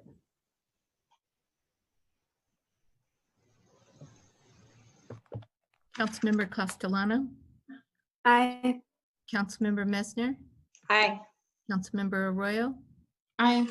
Councilmember Allison. Councilmember Ellison had to step out for an emergency, he said. Okay. He put it in the chat. Oh, okay, sorry. Councilmember Burgell. Yes. A unanimous, or 4 yes votes, Councilmember Allison absent, motion carries. Thank you very much. Now we'll move on to the consent calendar, which is item B. And do I have a motion? Well, I have not heard of anything that needs to be pulled. Does anybody want to pull anything from our long to item consent calendar? Okay. No, I'll make the motion. I'll make the motion. Second. Okay, Messner and Arroyo, and can we get a vote on this, please?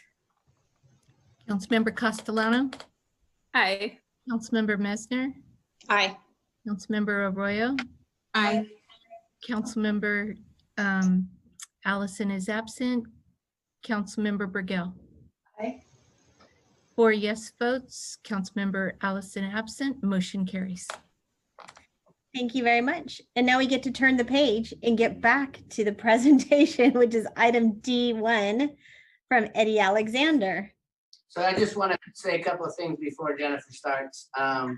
So they're going to be providing an update about, marketing and where they're at with marketing and how we got to the marketing. And they had intended on coming and giving a mid-year report to you guys previously, and they weren't able to do so because of the COVID. But I do want to mention that they did meet with all of you individually to discuss the branding, and then at another meeting where there was no action taken or anything, but kind of a preliminary look at the branding as well. So here's Jennifer, and hello, Jennifer. I know it's really early over there, so I'm sure you're bright-eyed and bushy-tailed. Well, thank you for having me, everybody. Miles, was that everything that you wanted to share? Yes. I didn't mean to cut you off. Okay, great. Well, thank you for the time and the opportunity to present this evening. We're excited to sort of recap some of what we did last year, and then to talk a little bit about what we have planned for the upcoming year. So with that, I'll jump right in. I think I heard Mayor Seaman, you said you hadn't had dinner, so I will speak fast. And I also said I wasn't complaining, so. Oh, fair enough. All right. So without further ado, about a year ago on July 1st of 2019, the city of Eureka signed a contract with Eddie Alexander with some very specific project goals. There were 3 things that Eddie Alexander was asked to do. City-centric branding, which we've been working on and has been fairly high profile over the last 12 months. Tourism marketing, which is a matter of great conversation in this strange moment that we all find ourselves in, and quality of life promotion, making sure that everyone really enjoys and knows about all the great things there are related to living and working in the city of Eureka. And so we've been pleased and proud to be a part of this project. So over the last year, we've really been building a foundation for what's ahead. We started our contract and our relationship with the city with a listening tour of sorts. We worked on community interviews. We conducted a community-wide brand survey that had I'm just looking at my numbers here, had 3,450 respondents. The opportunity to participate in that survey was given to everyone. We mailed out to residences as well as businesses across the city. And then we also advertised that quite widely. So there was lots of opportunity for folks to get involved. And we heard and learned an enormous amount through that process. We then held 2 community meetings. Those community meetings were attended by several hundred people in total. And in those meetings, we presented the brand survey results back, and then we shared our creative brief, sort of what we believed the community was telling us and where that direction should go in terms of shaping our work moving forward. We received incredible validation in terms of the direction. We heard over and over again that we were hearing what the community wanted, and we felt that way too. We were really, really pleased with the level of community involvement in this process. We also conducted a number of sort of secret visitor tours. Different members of our team visited the community, looked at different places, kind of cataloged the different assets, what we could find easily, what was a little bit harder to get our heads around, what was the experience like, where were there opportunities to improve the destination experience. And then we went into a phase where we really got involved with several of the local community organizations. We started partnering much more closely with the city on some programs they had in progress, developed some interim materials like the facade grant brochure. Then we started doing outreach, things like the Sunset Magazine Dream Towns 2020 competition. We submitted an application for that. We attended a media conference in LA. We were involved in some conversations around cruise ship planning and what that might look like for the city. We worked on positioning strategy. We were involved with the Tulawatt ceremony from a media relations perspective. We worked on the HGTV Hometown Eureka submission. We ran a photo contest for local artists and photographers to submit photos to build a library of local photography that we could use in upcoming ad campaigns. That was incredibly well received. We took over the Visit Eureka website and social media platforms, and then we launched the new brand with the Resilient Eureka campaign, which was really designed to support local businesses during this COVID-related period that we're in. So all of that said, there's a couple things that we're particularly proud of that went incredibly well last year, and we wanted to make sure that we recap them for you here. So the first one was the WIAT land transfer. It has to be a highlight of my career that we had an opportunity to work on something that was so deeply meaningful. And we were just really pleased with what the city was doing, with the opportunity to support it, with the opportunity to work with the WIAT tribe to really document some of the history related to that, and then to prepare some media relationships that allowed us to tell that story and shine such a positive light on the community. Many people don't know that that particular piece of news, if you will, had 58 pieces of national and international coverage. That story ran in Japan Today, it ran in The Guardian in England, it ran on Al Jazeera, it ran in the New York Times, the LA Times, and many more publications. So we had enormous reach. The combined total audience of the publications that it ran in was 2.19 billion people. Based on the digital readership alone, we know that more than 3.26 million people read that article. Enormous amount of pickup and reach for Eureka's story.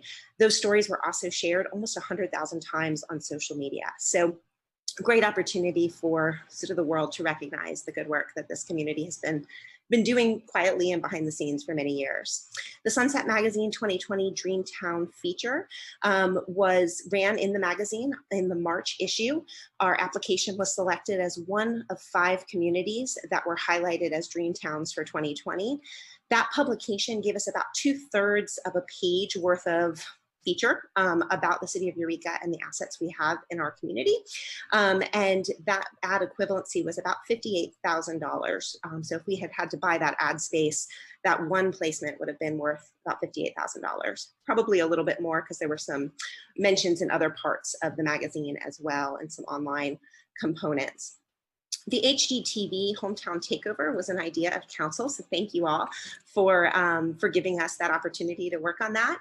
We were able to put out a call to the community and get a group of people who were interested in working on that video, all aligned around one narrative and one story. We worked together to build that video out. We shared it on social media. We submitted it to the Hometown Takeover TV show.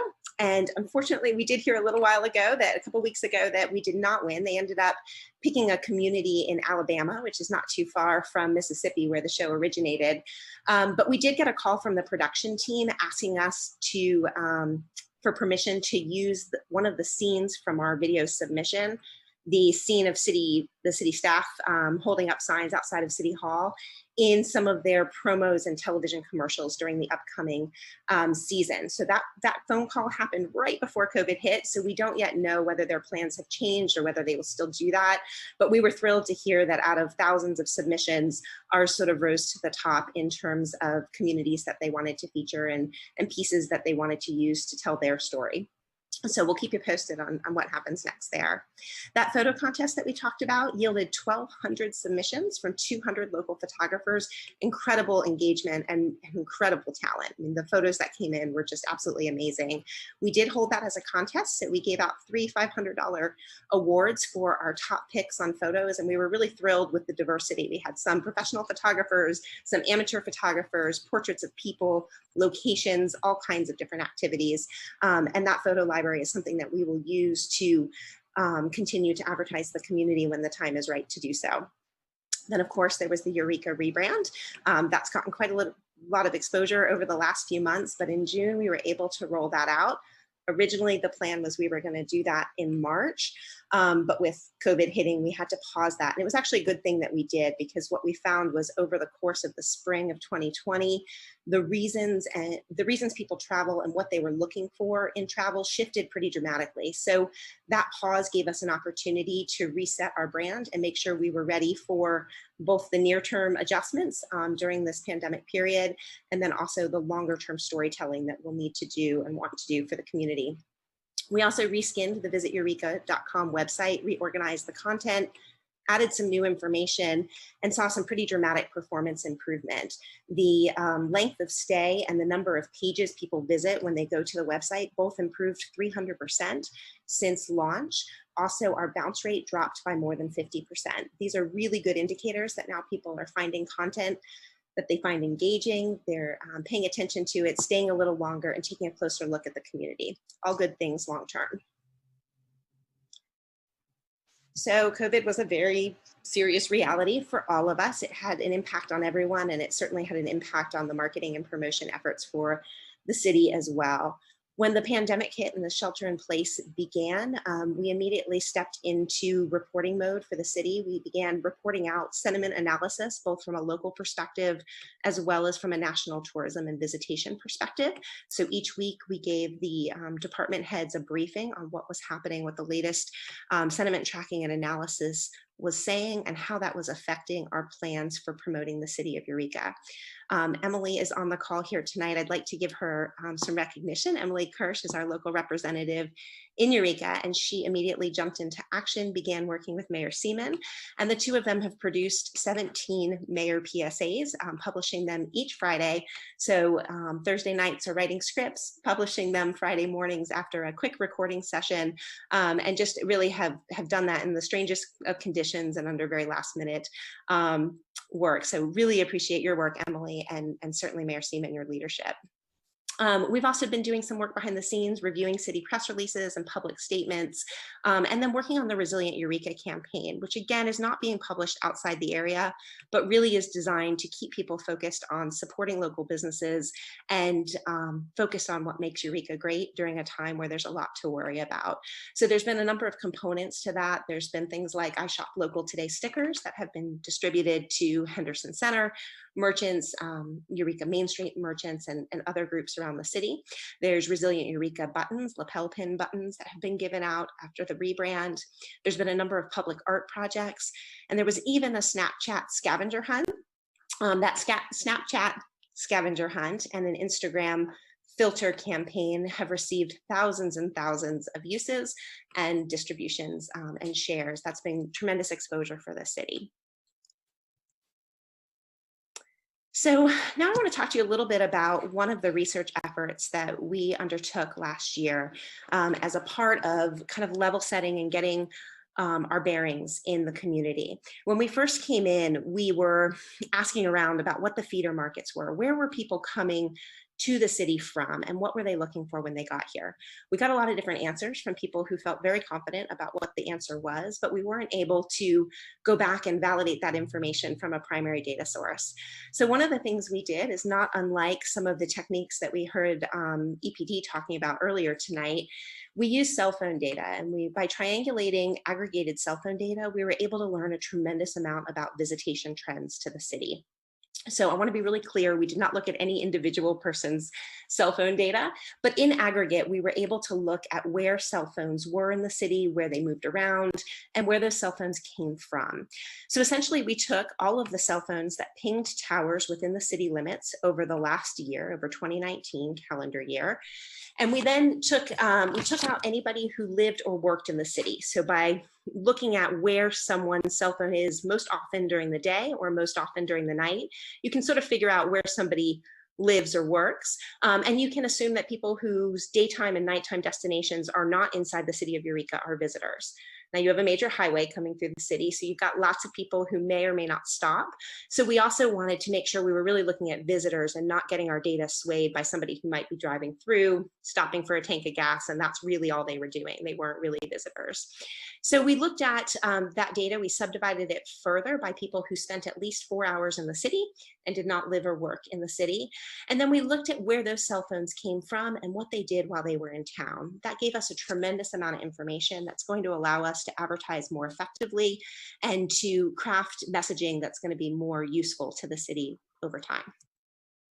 So there's a couple things that we learned. We looked at overnight visitation and day trippers. Now, as we think about day trippers, I want to make kind of a distinction here. This doesn't mean necessarily that somebody came from San Francisco, drove up to Eureka for the day and drove back. Often it's somebody who's passing through. They didn't spend the night in Eureka, but they might have been out of town visitors, and they might have been from pretty far out of town. Overnight visitation is just what you'd expect, somebody who spent the night in the city. So that might have been at a hotel, at an Airbnb, with a family friend, etc. We noticed a couple of things. So as we looked at where these cell phones came from, we could get down to the zip code level of the data. So we know exactly where we can advertise. We know where we can get the most pickup and where we're going to get the most reception. We also know where we need to build brand awareness if we seek to get certain markets into the area. So for overnight visitation, our top markets were San Francisco, Oakland, San Jose, California as a metro area, Sacramento, Stockton, Modesto, California, Chico, Redding, California, and Los Angeles, California. For day trippers, we had San Francisco, Oakland, San Jose, again leading the pack, Chico, Redding still in the top, but this time in the second position, Sacramento, Stockton, Modesto in third. And this fourth one is a little bit confusing. It says Eureka, California. Now, again, we said we stripped out anyone who lives or works in Eureka. So this is actually somebody who's in the Eureka metro, but not living or working in the city of Eureka. So this means other Humboldt County residents that might be coming in to shop, go to dinner, enjoy the amenities in the community. And then we looked, the fifth one was Los Angeles, California again. So again, we're gonna be using this information to help target where we advertise when we're ready to kind of open the gates and invite visitation back in more broadly. So we also looked at where people moved around the community, and we wanted to share this one graphic with you because we thought it was really telling about the opportunity that's ahead. So as we built these polygons, these little shapes around the city, around key assets that we thought were opportunities for us to promote great things to do and to increase length of stay, which is a great economic driver and one of the reasons and ways that you promote economic impact as it relates to tourism. So obviously the historic Old Town and waterfront is the most popular asset from a visitor perspective. I don't think anyone would be surprised by that, but we were surprised at just how much variance there was between that and all the other great things to see and do in the community. If you look at Eureka Municipal Golf Course, Sequoia Park Zoo, Sequoia Park, Clark Museum Visitor Center, as you drill down into some of these assets, Carson Mansion, et cetera, you might be surprised that you have such variance there. We certainly were. But we also saw some opportunities hidden in this data. Things like Woodley Island is one of our top locations that visitors go to. That means somebody might be downtown in the historic shopping district and they may look across the water pretty often and go, yeah, that's worth getting in my car, driving over the bridge and checking out. You've got a lot of people going over there, a disproportionate number of people going over there for what that little space has to offer. That's an opportunity for us to cross-promote other things to see and do in the community and to more effectively move people across the community. By promoting more of the assets, we can get people to stay longer, which is important because we're a rural destination. So we spend a lot of time and effort and eventually money getting people to come to Eureka. Once they're here, we want to keep them as long as we can and give them as many great experiences as they can to go home and talk to friends and family about. So we saw this as an opportunity, and we're using this to guide some of our asset development and promotional plans for the year to come. So there's a couple other shifts that we wanted to draw your attention to. So the map on the top here with the blue dots is last year's cell phone data on feeder markets across the country. So the majority of our traffic came from California. That's probably not a surprise, but we had visitation from all 50 states and many countries around the world. This year, travel trends have changed pretty dramatically. The shelter in place has shifted people's desires and what they're looking for. Locations with outdoor recreation, beaches, mountains, hiking, national parks are in the highest demand. Guess what? Eureka's right in the middle of all of that. So despite being on average less prepared to handle an influx of people during a pandemic, our rural communities around the country are really getting an influx of visitation from larger cities. That's no surprise to any of you. I know we've all been watching this really closely, but that has led us to make a decision that we should not be advertising or actively going out seeking media coverage in this moment. Our hotel occupancy rates are well above the national norm in this moment, and expected to be so because of the kind of destination we are and what we're seeing nationally in terms of what people are looking for in a getaway during this time. We do know that people are traveling about 500 miles from home or within 500 miles from home and not flying to destinations for vacation right now on average. So for us, that's still a pretty big market. So that's a feeder market of 132 counties across 5 states, more than 28 million people. So we don't think in this moment, while we already are at hotels with about 80% capacity, that we need to lean into that any further. We're putting our attention on promoting mask wearing and responsible tourism to those that are here in town already, but we're not actively advertising for more people to come in. There'll be time for that when things are a little bit more stable on the public health front. So that said, we are still responding to inbound media inquiries. When someone calls and asks questions, we are talking to the media. We are letting them know that while we really appreciate their interest in the community, that in this moment, we're asking them not to cover the community, but inviting them to come into the community and familiarize themselves with what we have to offer when things are a little bit more stable, and inviting them to join some of our media communication lists so that we can give them story ideas and feed them opportunities to cover us when the time is right. So we're building a lot of relationships that way. And we've been very pleased with the response to date on that front. We're also developing a lot of new content for visiteureka.com and for the social media channels related to Visit Eureka and the city of Eureka. And we've gotten some questions about why we're doing that. Right now, the audience for Visit Eureka social media and website in a significant way are mostly locals. But by developing content and promoting it on a regular basis, we're increasing our search engine optimization for those websites at a time when a lot of other people are pulling back.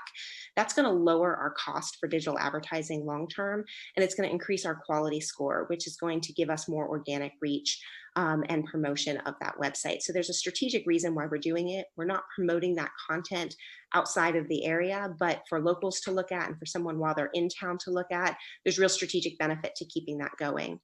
The content is not random in nature. We're not writing about just anything that might be fun when someone comes to the community. We looked at that feeder market data from last year, and we overlaid it with census data, which gave us a lot of behavioral and demographic information about what the people that are coming to visit look like, what their demographics are, what their household income is, what kinds of assets and interests they have, what kind of behaviors they display when they're going on vacation. It gave us profiles, or as we like to call it, personas that we can market to. So as we're writing content, we're thinking about very specific types of people that we can tell very specific stories to build appeal.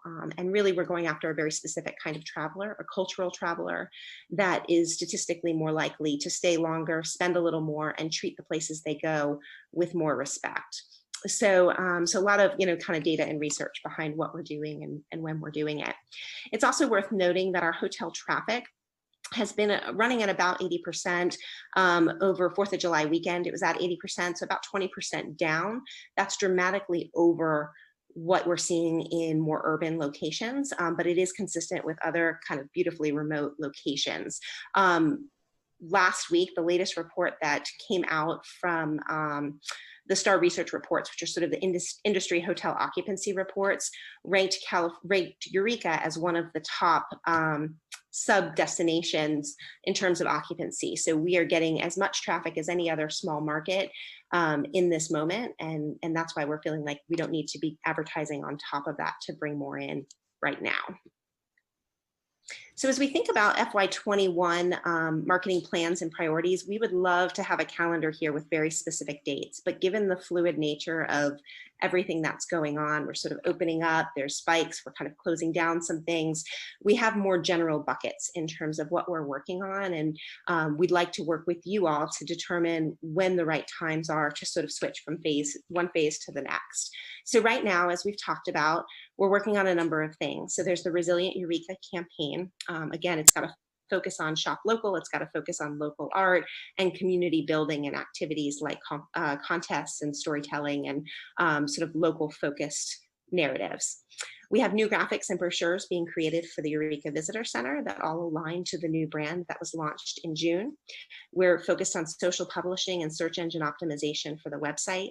We're working on itineraries and content that we can cross-promote in a number of different ways in partnership with Visit California when the time is right.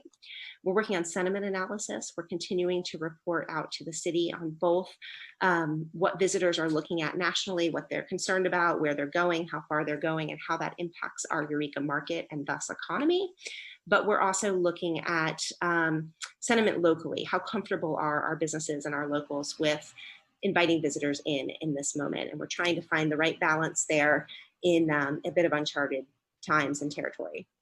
We're working with community partners on a number of programs. We've been so pleased with the number of opportunities we've had to work with some of well-established associations and membership groups in the community. So as a new business in the area, we're really thankful for how welcoming everyone has been. We are also working on some other city communications projects. We've worked with economic development, public works, EPD on a number of different initiatives here and there that have taken top priority over the last few months. We also contain and continue to publish a citizen newsletter. We do one on our own. We also include a section in the city's monthly newsletter as well to keep everybody abreast on what we're working on. As soon as we can, we're working to launch the Skywalk in Sequoia Park. We're really excited about this project, but obviously keeping close attention and eye on the COVID situation. And of course, the construction's not quite done yet. So more on that to come, but very much on a top priority for the upcoming year. We're working with the hotels on overnight visitor communications. We are working with visitor analysis and benchmarking for 2020. So we looked at 2019. We know there were some dramatic shifts for 2020. So we are pulling that similar analysis together for this year so that we can compare month over month, year over year to see what changes might be happening. We're working on a number of community engagement activities. The photo contest that we put together last spring was such a success that we're looking for more ways that we can get more people involved in telling the stories that are real, authentic, and unique to the city of Eureka. We're working on a digital strategy in collaboration with several other organizations around the region that promote via digital advertising. This is a huge win because when you are running digital ads, which again, we're not doing in this moment, but we are planning to do in the months ahead when the time is right. And when you do that, that's an auction model. So you're bidding one ad against the next for the same keyword. So if we were to bid on words like Redwoods or Redwood Vacation, we're going to be competing against many other organizations locally that all have a shared goal. So what we're doing is working to develop a collaborative strategy where we can all benefit and cross-promote without driving up the cost in an auction model. We're building a multimedia narrative library. We're asset mapping some of what you saw in terms of where people are going and how can we move them around the community more effectively. And then we're working on OTA engagement. So there's many people that will book their vacations digitally based on kind of some dreaming at home. They'll go online, they'll look at what there is to do, and they'll decide how long they're going to stay and what they're going to do before they ever leave their house. There's a number of assets around the community that are not currently easy to locate online or easy to book in advance. And so we're working during this time to try and partner with a number of entities around the community to help make that technical leap happen. And then When life starts to return to normal, as soon as we all hope it will, we'll turn back on the more traditional advertising that we all thought we would be doing in this year. Things like digital advertising. We've been looking at some 101 teaser billboards from some of our feeder markets. There's some email campaigns that we can do, remarketing once somebody's shown interest in the city to kind of keep our city top of mind. And then there's earned media attention and all the value that we can get out of media relationships. So that's sort of our timeline for the moment.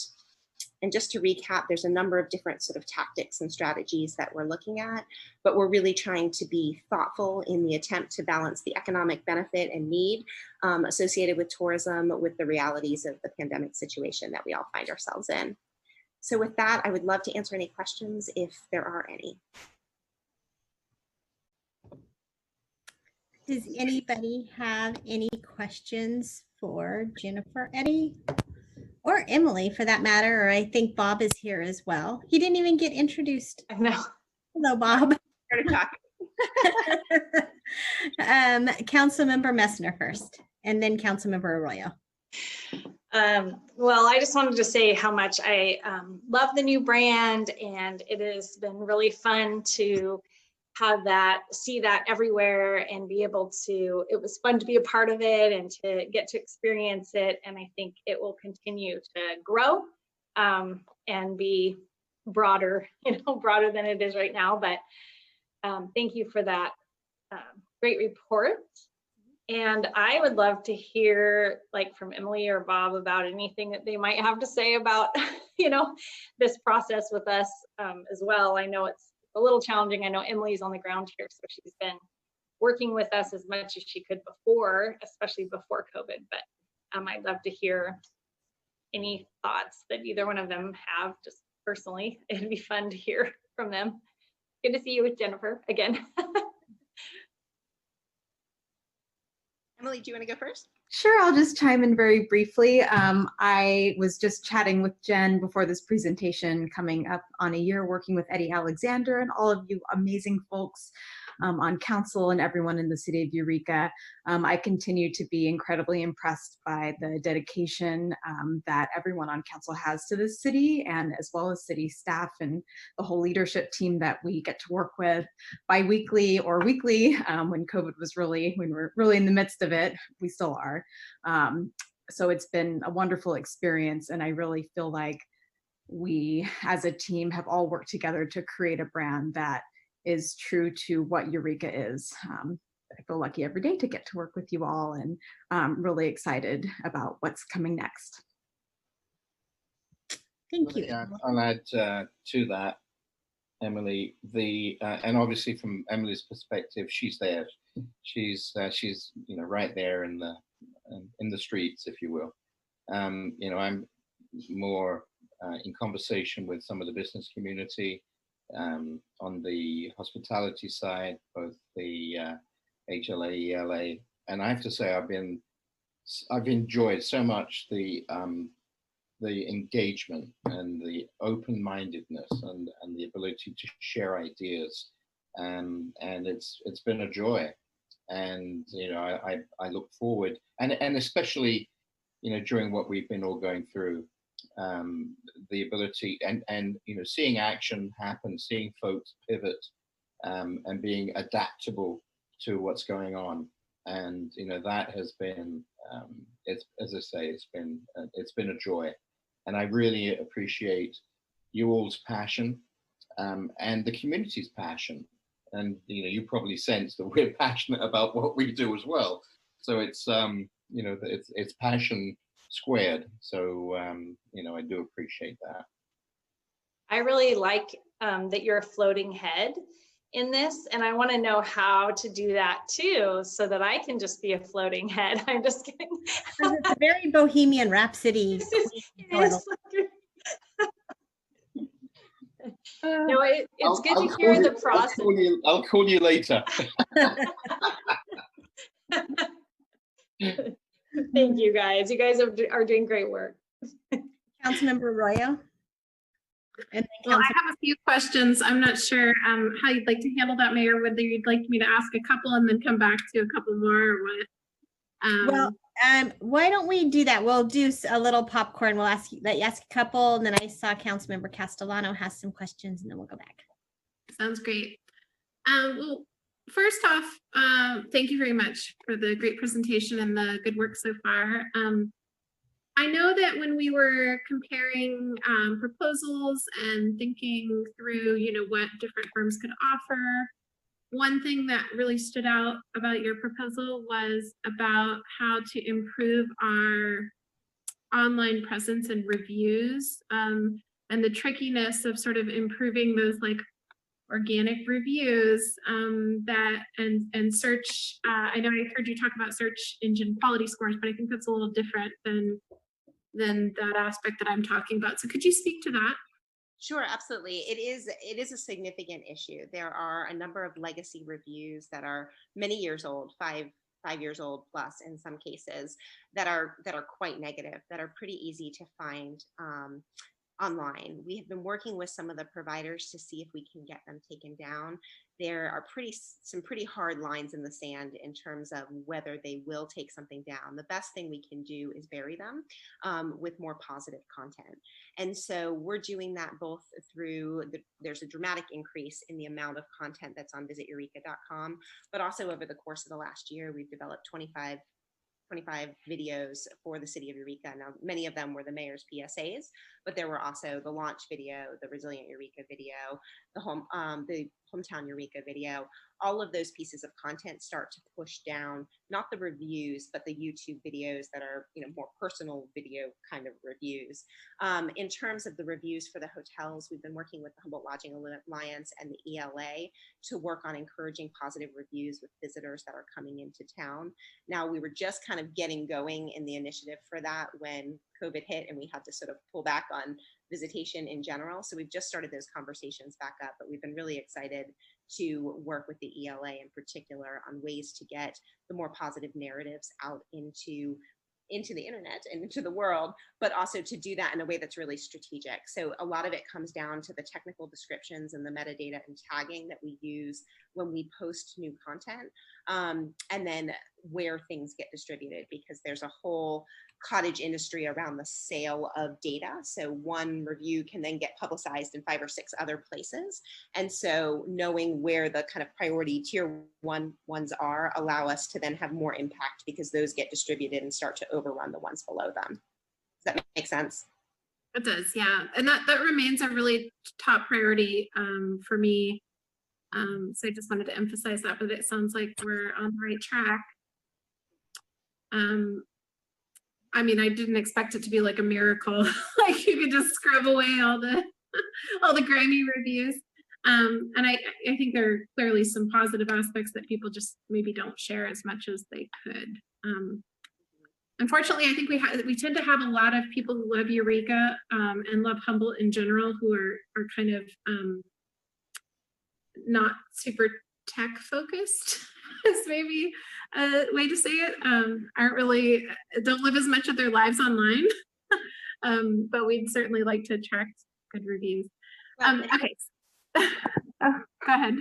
I was just saying one other thing that we can encourage those that are advocates for the community and being a big fan from outside the area, I don't know who wouldn't be, but the more we can get everyone speaking positively online, it's fine to voice your opinion and to be loud, but remember that what you post lives out there for a very long time. So even on places like Facebook, if we can encourage people to keep the comments as positive as they can, that will help the long-term reputation of the city over time. So, and the reverse is true as well. So as we all think about our community advocates and what we can do to help drive and improve visitation and the economic impact thereof, that is something that's everybody plays a little part in. So, we want all the dialogue to happen, but we want it to happen as positively as we can.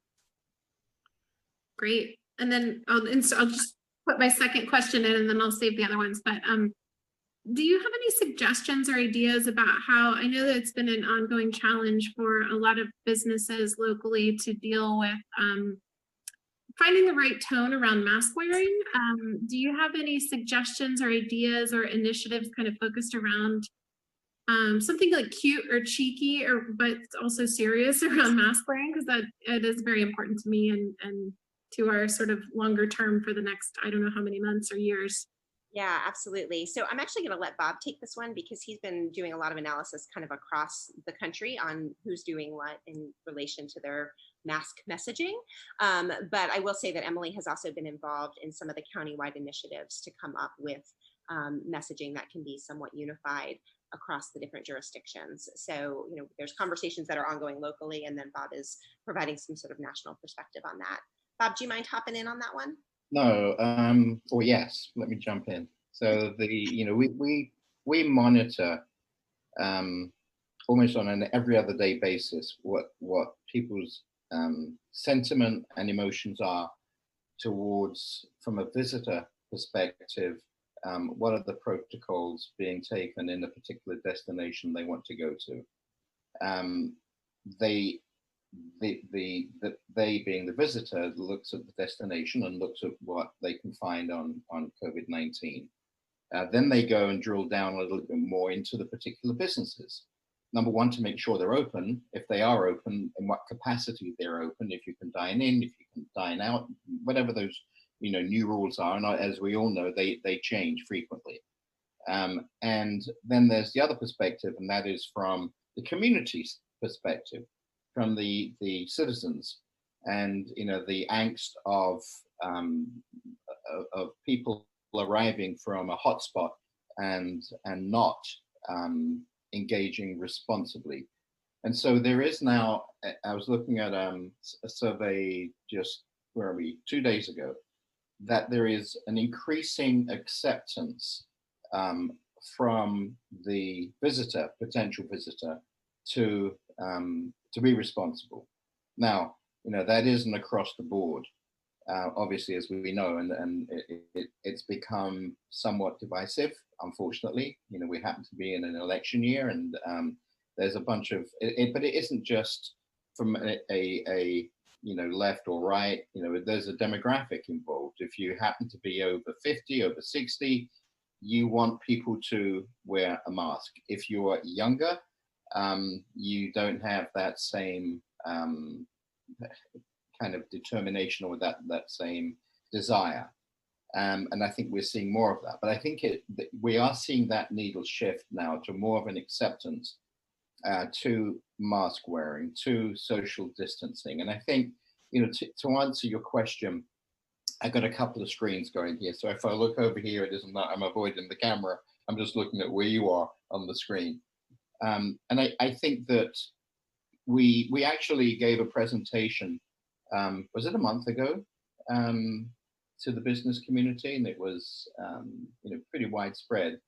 And it was really looking at different ways to engage and to try and, you've seen some masks with smiley faces. You've seen social distancing decals that are done in a very upbeat, funny, or whimsical is a better term, way.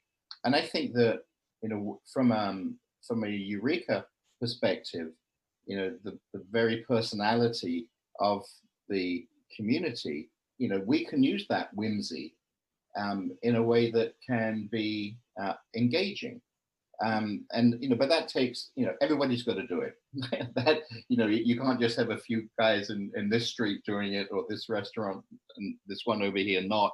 So it really has to be a community-led engagement that everybody buys into, because they see the value of that. We have been looking at what other communities are doing across the country, and there's a split. They have bigger challenges in cities than in rural areas. And as Jen said earlier, we've got 80% occupancy, which is the highest in our subset for that particular week. And we want to make sure that we are very sensitive on that balancing act between, we aren't promoting outside of our local community, yet people are still coming, and you can't put a barrier and say, don't come. If you don't wear a mask, you're not going to let you in. And that's, it's a very complex issue, but I think there are ways to do it with style, personality, and to do it in a way that is obviously non-confrontational, in a way that people will appreciate and engage with. Sorry that was long-winded, but That's okay. There's so many moving parts to it. I just want to be clear that, you know, at least, well, I think I can confidently speak for the city, saying that we want, it's required, and we want to encourage mask wearing. And so if we could learn from other communities about what's been playful but also serious enough to like really require, I mean, because businesses here, I don't think very many are seeing it as optional. But there's, you know, there's certainly endless stories of pushback that I've heard, largely from folks that are new to visiting certain businesses. So, you know, if you can just be part of helping us continue to message that in like some kind of fun, graphic, cheeky, playful format where it's, right, you know, like, hey, it's required. Right. You know? I almost use the word cheeky. But you know, when it comes from an English accent, it just sounds a little different. So I avoided that word. But I can share with you that, you know, on a weekly basis, when we sit with the team, in the city leadership team, that we do discuss those things. We go through on a weekly basis. You know, I give a presentation, probably I think every week, on these kinds of things, and you know, show examples of what happens in different parts of the country and closer to home. You know, we look at things from a USA perspective, but then we try and bring it home. We look at what's going on in California. We listen to, you know, leverage the relationships we have with Visit California, and see through them, through their eyes, what all these other communities are doing. In addition to our team speaking directly to some of the other communities, and listening and seeing what works. We can see things that may be fun and cheeky, but if they don't work, then, you know, if there's no adoption, then, or if people are just, you know, yeah, it's fun, but, you know, it's just fun, because we need to make sure that, you know, it has that cheekiness, but at the same time, it actually works. So.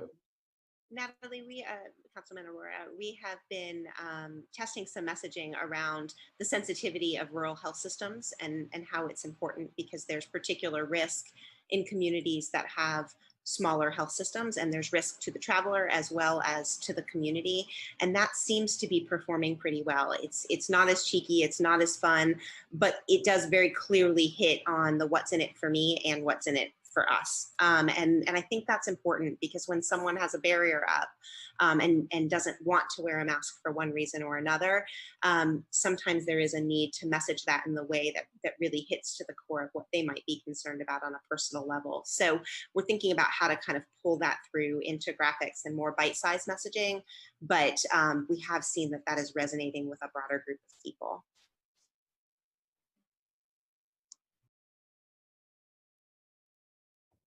Now, Councilmember Castellano. Thanks for the presentation. It's really nice to see you all. I was actually telling someone yesterday, I'm like, the analytics that you don't know, you don't see it, but it's amazing. So I'm glad you went into that, because I really appreciate that aspect of your work. And a little bit related to that, I was curious if you're also tracking or able to track, like, what are people's interests when they do come here? You know, like, are they more interested in arts or fishing or, you know, the environment? You know, I'm sure the redwoods are still a part of that story, but if that kind of thing is, if you're finding information out about that. Yeah, so we're able to look at that in two ways right now. So one is the polygon point of interest. Where do people go when they come? And that's a combination of what they're interested in and what they know about, what's easy to find out about when you're not from the area. But then we also did that census data overlaid with the location data. The census data gets into a lot of interest areas, and we didn't include the slide in this deck, but we could certainly follow up with it. But there's a whole slide about interest areas where we've developed personas based on where someone is from, what they most likely to be interested in. So for instance, we found that there were quite a few travelers that like to travel with their dogs. So dog-friendly travel has become something that we're writing a whole lot of content about. When you come to Eureka, you can go to the beach, you can do this. There's these restaurants that are dog-friendly. That's based on the data. That's based on the number of feeder markets where people like to travel with their dogs. And they report that through census data. And then by mapping that, we're able to say, oh, that's something that our visitors care about and we might want to think more about in our messaging. There was, interestingly, another one was fast foodies. We have a tremendous number of people that like to eat fast food that visit. And we thought that was really interesting because we don't think of Eureka as a place with a lot of, fast food or even a great appreciation necessarily for fast food.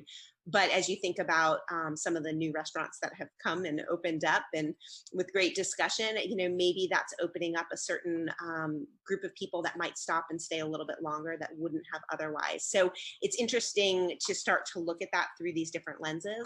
And I'm happy to share that with you. It's kind of an interesting profile look at what people are interested in general, and then to think about how that might apply to the stories we tell about what Eureka has to offer. Thank you. And then let's see, maybe a couple questions. I mean, one is I'm just curious about our relationship to the university and, people like the kind of the education system kind of in a state of change and how that may affect travel. But that may be kind of just like too much in flux to really understand. I mean, not saying you couldn't understand it, but anyway. And then also, what kinds of other community, is there a look at tracking like where else people visit to kind of look at like creating sort of like packages or that kind of thing?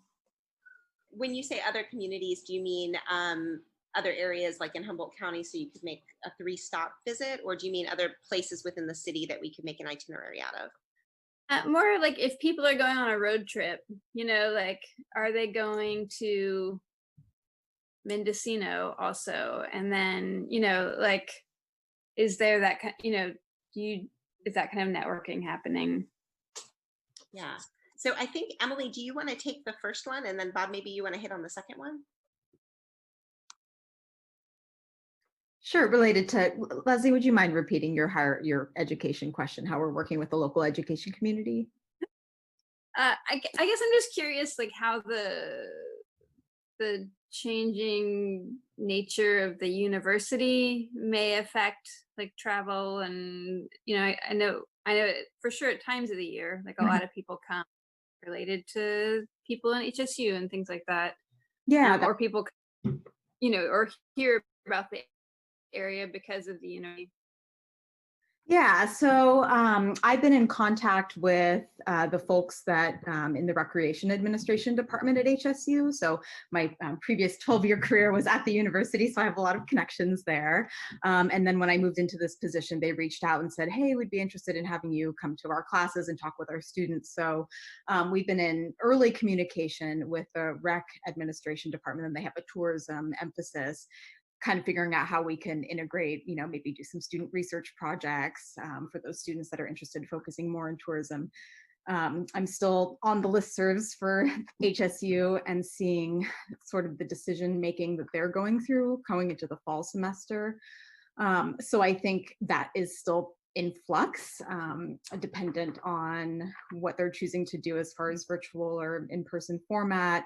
I know they're doing a limited in-person, so that's really going to, affect how many HSU students move up here and then their families when they come visit them during those, spring break graduations. So I think we're still in a little bit of a holding pattern to see what the university decides to do and then how that will trickle down. But I think there's a really big opportunity in working with the university to talk about Eureka as a place that students should come and check out on the weekends. If they have family in town, they should stay in Eureka and see all the things there are to do. I think there's a big opportunity to work closely with the university. Understandably, they've had their hands pretty full trying to navigate COVID, but I think that's something that's definitely on our radar. And also personally important to me as an HSU grad and someone that has deep connections there as well. So on the working with other communities, yes, we do. We work and chat with the folks down in Mendocino, up in Shasta, Cascades, and some of those more similar areas to what we have. We monitor very closely. We spoke before about sentiment and what people are looking to do, when they can escape. And it was interesting. We actually predicted before it became a trend, the desire for folks today. They're not going to get on an airplane. They're not going to go to Europe. They're not going to get on a cruise. So they're now renting RVs, getting in their own cars, and they're going into areas where there are less crowds, where there is hiking, where there are beaches, where there are some fun things to do that are in a cultural perspective. So we are, Eureka is pretty much in that sweet spot. So what we're trying to do, or what we are doing, is creating itineraries of interest. So if you're a foodie, what can you do in and around Eureka? Because we want to work with the larger community as well. We can't expect a visitor to come and spend all their time, in Eureka, because they may want to go up to the Redwoods, they may want to go a little further north, but we want them to come back and put their heads in our beds, because the key is to, from an economic development perspective, is to increase that length of stay. So if right now, if the average length of stay is 2 days, then what we're doing is creating itineraries that are 3 days. So 3 days of a themed itinerary, 3 days of a romantic 3 days. Spend an extra day, because why? Because you guess what? You deserve it, especially with what everybody is going through. So the ability to create these themed itineraries, families, outdoors, foodies, they are the things that we're working on. And interestingly, we spoke with Visit California last week, and that's what they're looking for as well. So we're in step with what's going on. And once we have those itineraries, then we start to publish those. We start to work with those that will be sending people here, or directly to the consumer once we are given, or once we see the green light, and we can start being a little bit more active in that space.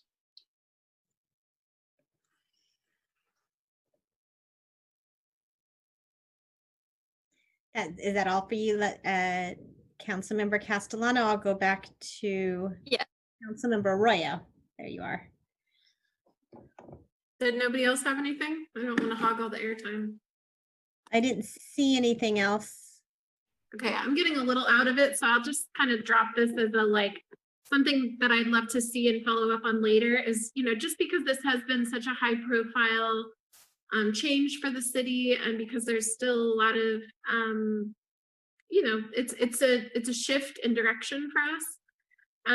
I would just love to, I know that some of your kind of milestones and some of your calendar has shifted, but I'd love to kind of get another update, and this can happen after this meeting, like by email or something, for the council about kind of what has shifted, what might new milestones be, if you know of them, and then sort of just what are the expenditures so far in the broad sense. I'd just be interested to know that as we're considering such a big change in our marketing strategy. So I don't need it to be a lengthy explanation right now, but I'd love to see that at some point soon. Sure.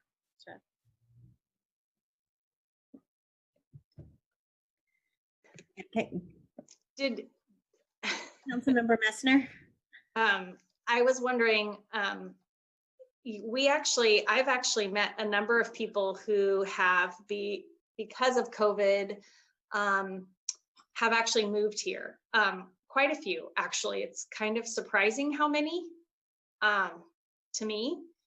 So have you seen that elsewhere? Has that been something else in some of the other cities that you work with that are smaller markets like that, where they not only come visit first, but then they just end up moving? Because that's happening here.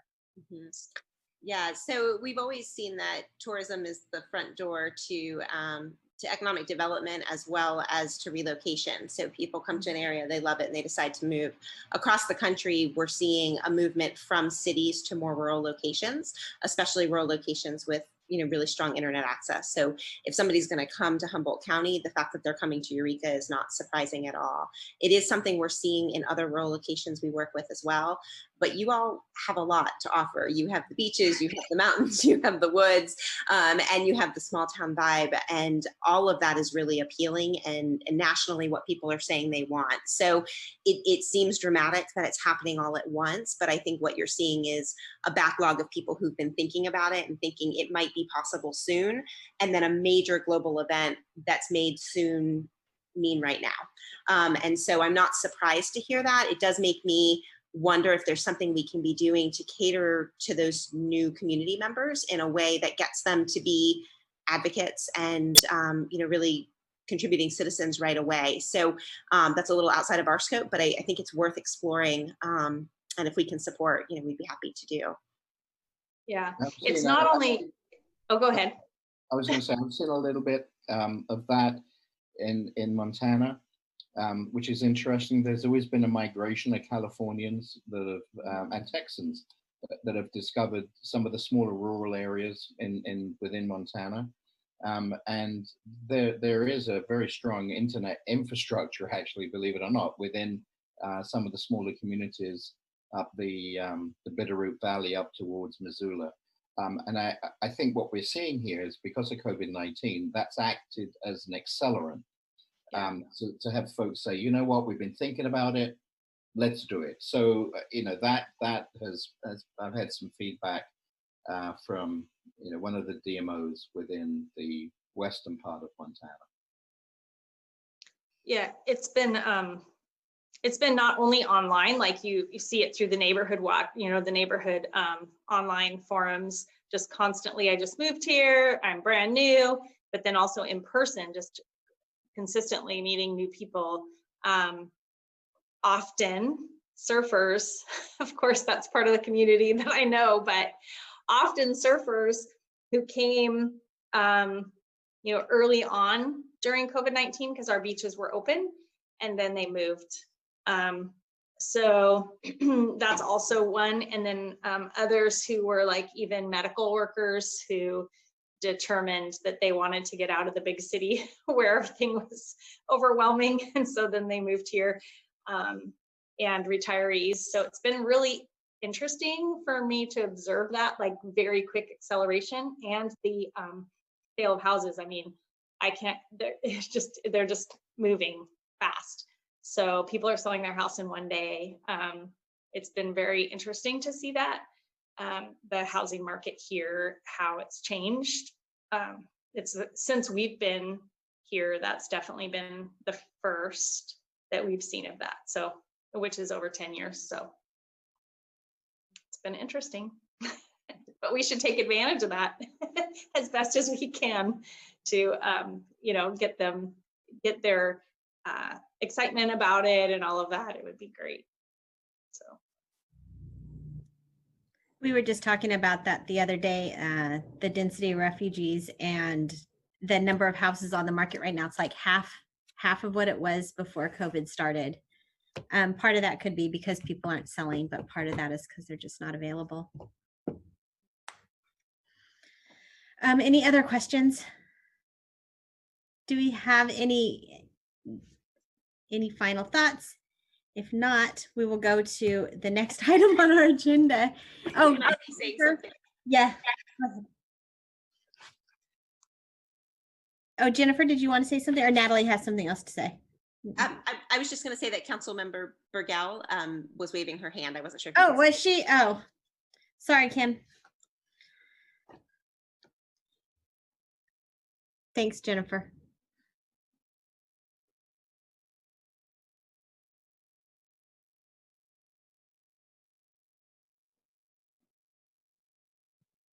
I don't see her, but I also, Austin is back. Councilmember Allison's back as well. I saw that. I think Kim went to go There she is. mute her. You're still muted. Yeah, Miles is there Oh trying to. my gosh, okay, so not my office, not my, I just, I really wanted to just share how much I appreciated that presentation. It was long and it was fabulous, and I love everything that you are doing. And I just love your passion, just the passion of what you're doing, I think really brings a lot to the success of what you're doing. So I really appreciate all of you guys, and thank you. Thank you. I should say I didn't do a good job of recognizing my team up front, but we really have a wonderful, wonderful team. The folks who are on the call tonight, and then about 10 other people here in the offices around the country that have been supporting Eureka, and we all have grown to just love your community. And so thank you for the opportunity to work on it. Thank you. Thank you for coming, and we're looking forward to hearing updates in the near future. And I will see you, Emily, on Friday. Sounds good. Thanks, everyone. Bright and early. All right. So we are going to move on to city manager reports now, and I believe we have a brief presentation from Director Folger. Mayor Seaman? Yes, Mayor sir. Seaman, there was an added item under reports. Oh, that's right. Program. You have another one, item D2, Home Key Grant Program, which I hand wrote a note and forgot to read. Thank you. So who was presenting that? Would that be you, Director Slattery? Or not Director Slattery, City Manager Slattery. That will be Community Services Supervisor Davis. Oh, okay. There you are, Jeff. Hey. Hello. Good evening, Deputy. Mayor and Council. So there should be an agenda summary, and I can kind of go over the discussion. So the the California Department of Housing and Community Development has issued a notice of available funding dated July 16th for the Home Key program. And so this is a pretty much a program that would that has made funds available to rapidly sustain and expand housing for persons experiencing homelessness or at risk of homelessness and that are impacted by COVID-19. It's a great opportunity. There's about $600 million statewide available for this program. And within our region, there's about 17 million that's available. And staff has been looking and has identified multiple options for properties and operators that will be vetted very soon. We have a meeting set up with a pre-application consultation set up with the Department of Housing and Community Development on Friday. And at this point, we are just recommending that staff would be authorized to submit a funding request for the Home Key Grant Program. I'll keep it very brief, and I'm definitely available for any questions. Does anybody have any questions for Deputy Community Services? And we can make comments at this time too, because it's a report, and I do want to say thank you for adding this to the agenda. I'm really happy to hear that we're going to be taking advantage of it. Do we need to do anything? Do we need to do anything besides say yes, we like it? Does it need to be a formal motion for the grant application? Okay. Oh, it does? Do we need to take public comment then? Oh, you're on mute, Pam. There we go. Yes, but there is no one has requested to comment on this item. So there's no one here, but we do just need a vote. Or recommendation is to authorize staff to submit. I move authorization of staff to submit for this grant. I'll second that. All right. Do we have any discussion? All right. Then let's have a vote, please. All right. Councilmember Castellano. Y'all are awesome, and aye. Councilmember Mesner. Aye, and yes, it's awesome. Councilmember Arroyo. Good job. Aye. Councilmember Allison. 100% yes. Councilmember Burgell. Absolutely, yes. Unanimous yes vote, motion carries. That's emphatic and unanimous and quick. That's the best of all things. Now we're going to move on to item C or E, which is city manager reports. And I believe we have a presentation from Director Folger about the diversity and inclusion plan update. Right on. Okay, that's correct. And we'll keep with the theme of quick. So a quick update, just telling you about what's coming down the pike.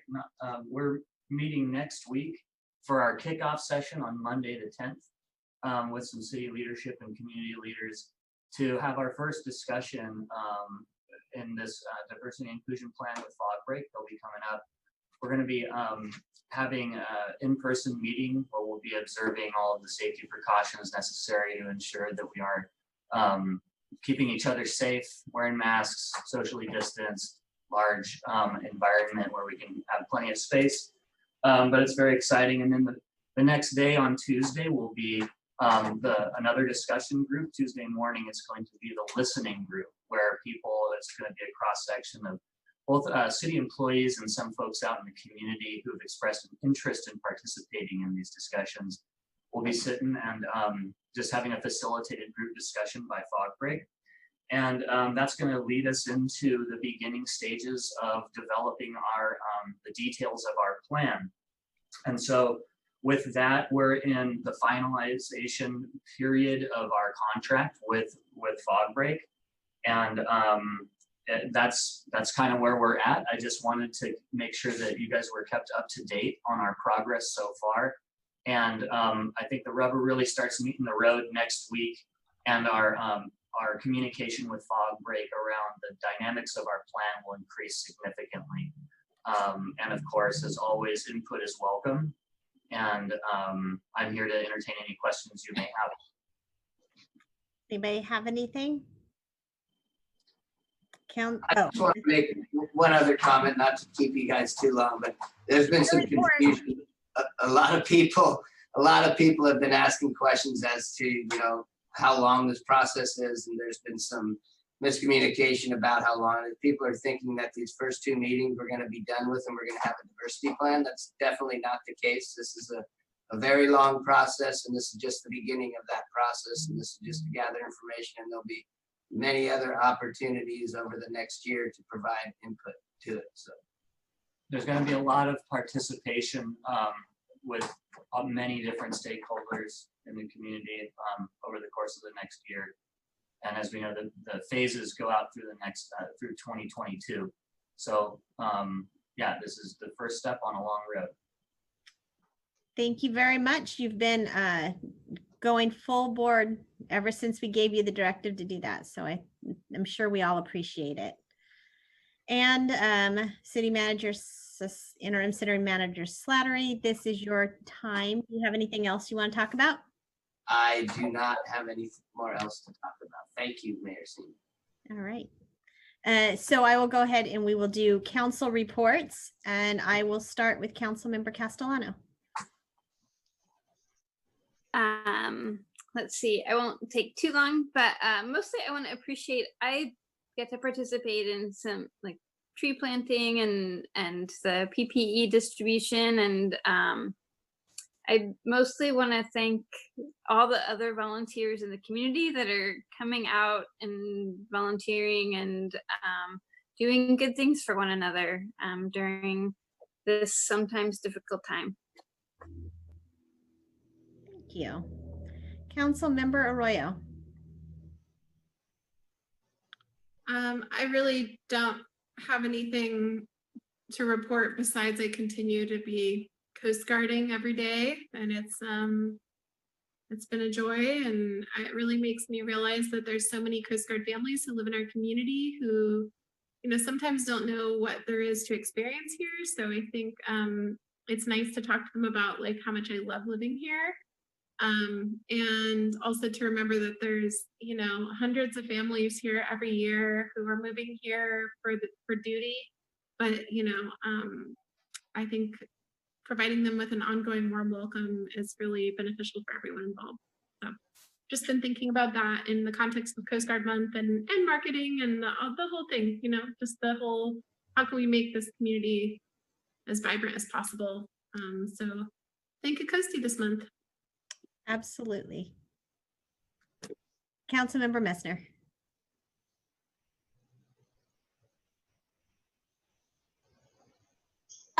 Sorry. I actually don't have anything to report. My last couple were very long, so I have a lot to report. But this is my dog, who is missing me for 6 hours or however long we've been on here. I just wanted to say I appreciate the community and how well we have been managing all of this, and continue to, yes, thank the Coasties and just what has been happening in our community, the ways we've been coming together through all of this. And thank you, Mayor Seaman, and some of the work that has been happening through the chamber and all of it for the various aspects of protection and helping our businesses. And just the way we've been so collaborative through all of this has been pretty amazing and encouraging. And when you look at the numbers and you look at everything in our community as compared to around our country, we're killing it in a good way because we're not killing anyone. So, I mean, I know that's a terrible choice of words, sorry. We're actually overcoming it.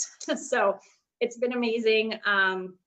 And I would just encourage people to not live in fear, but live in wisdom and be wise in the way that they respond. Fear tends to create actually poor choices. So don't live in fear, but be responsible. That's all. Thank you very much.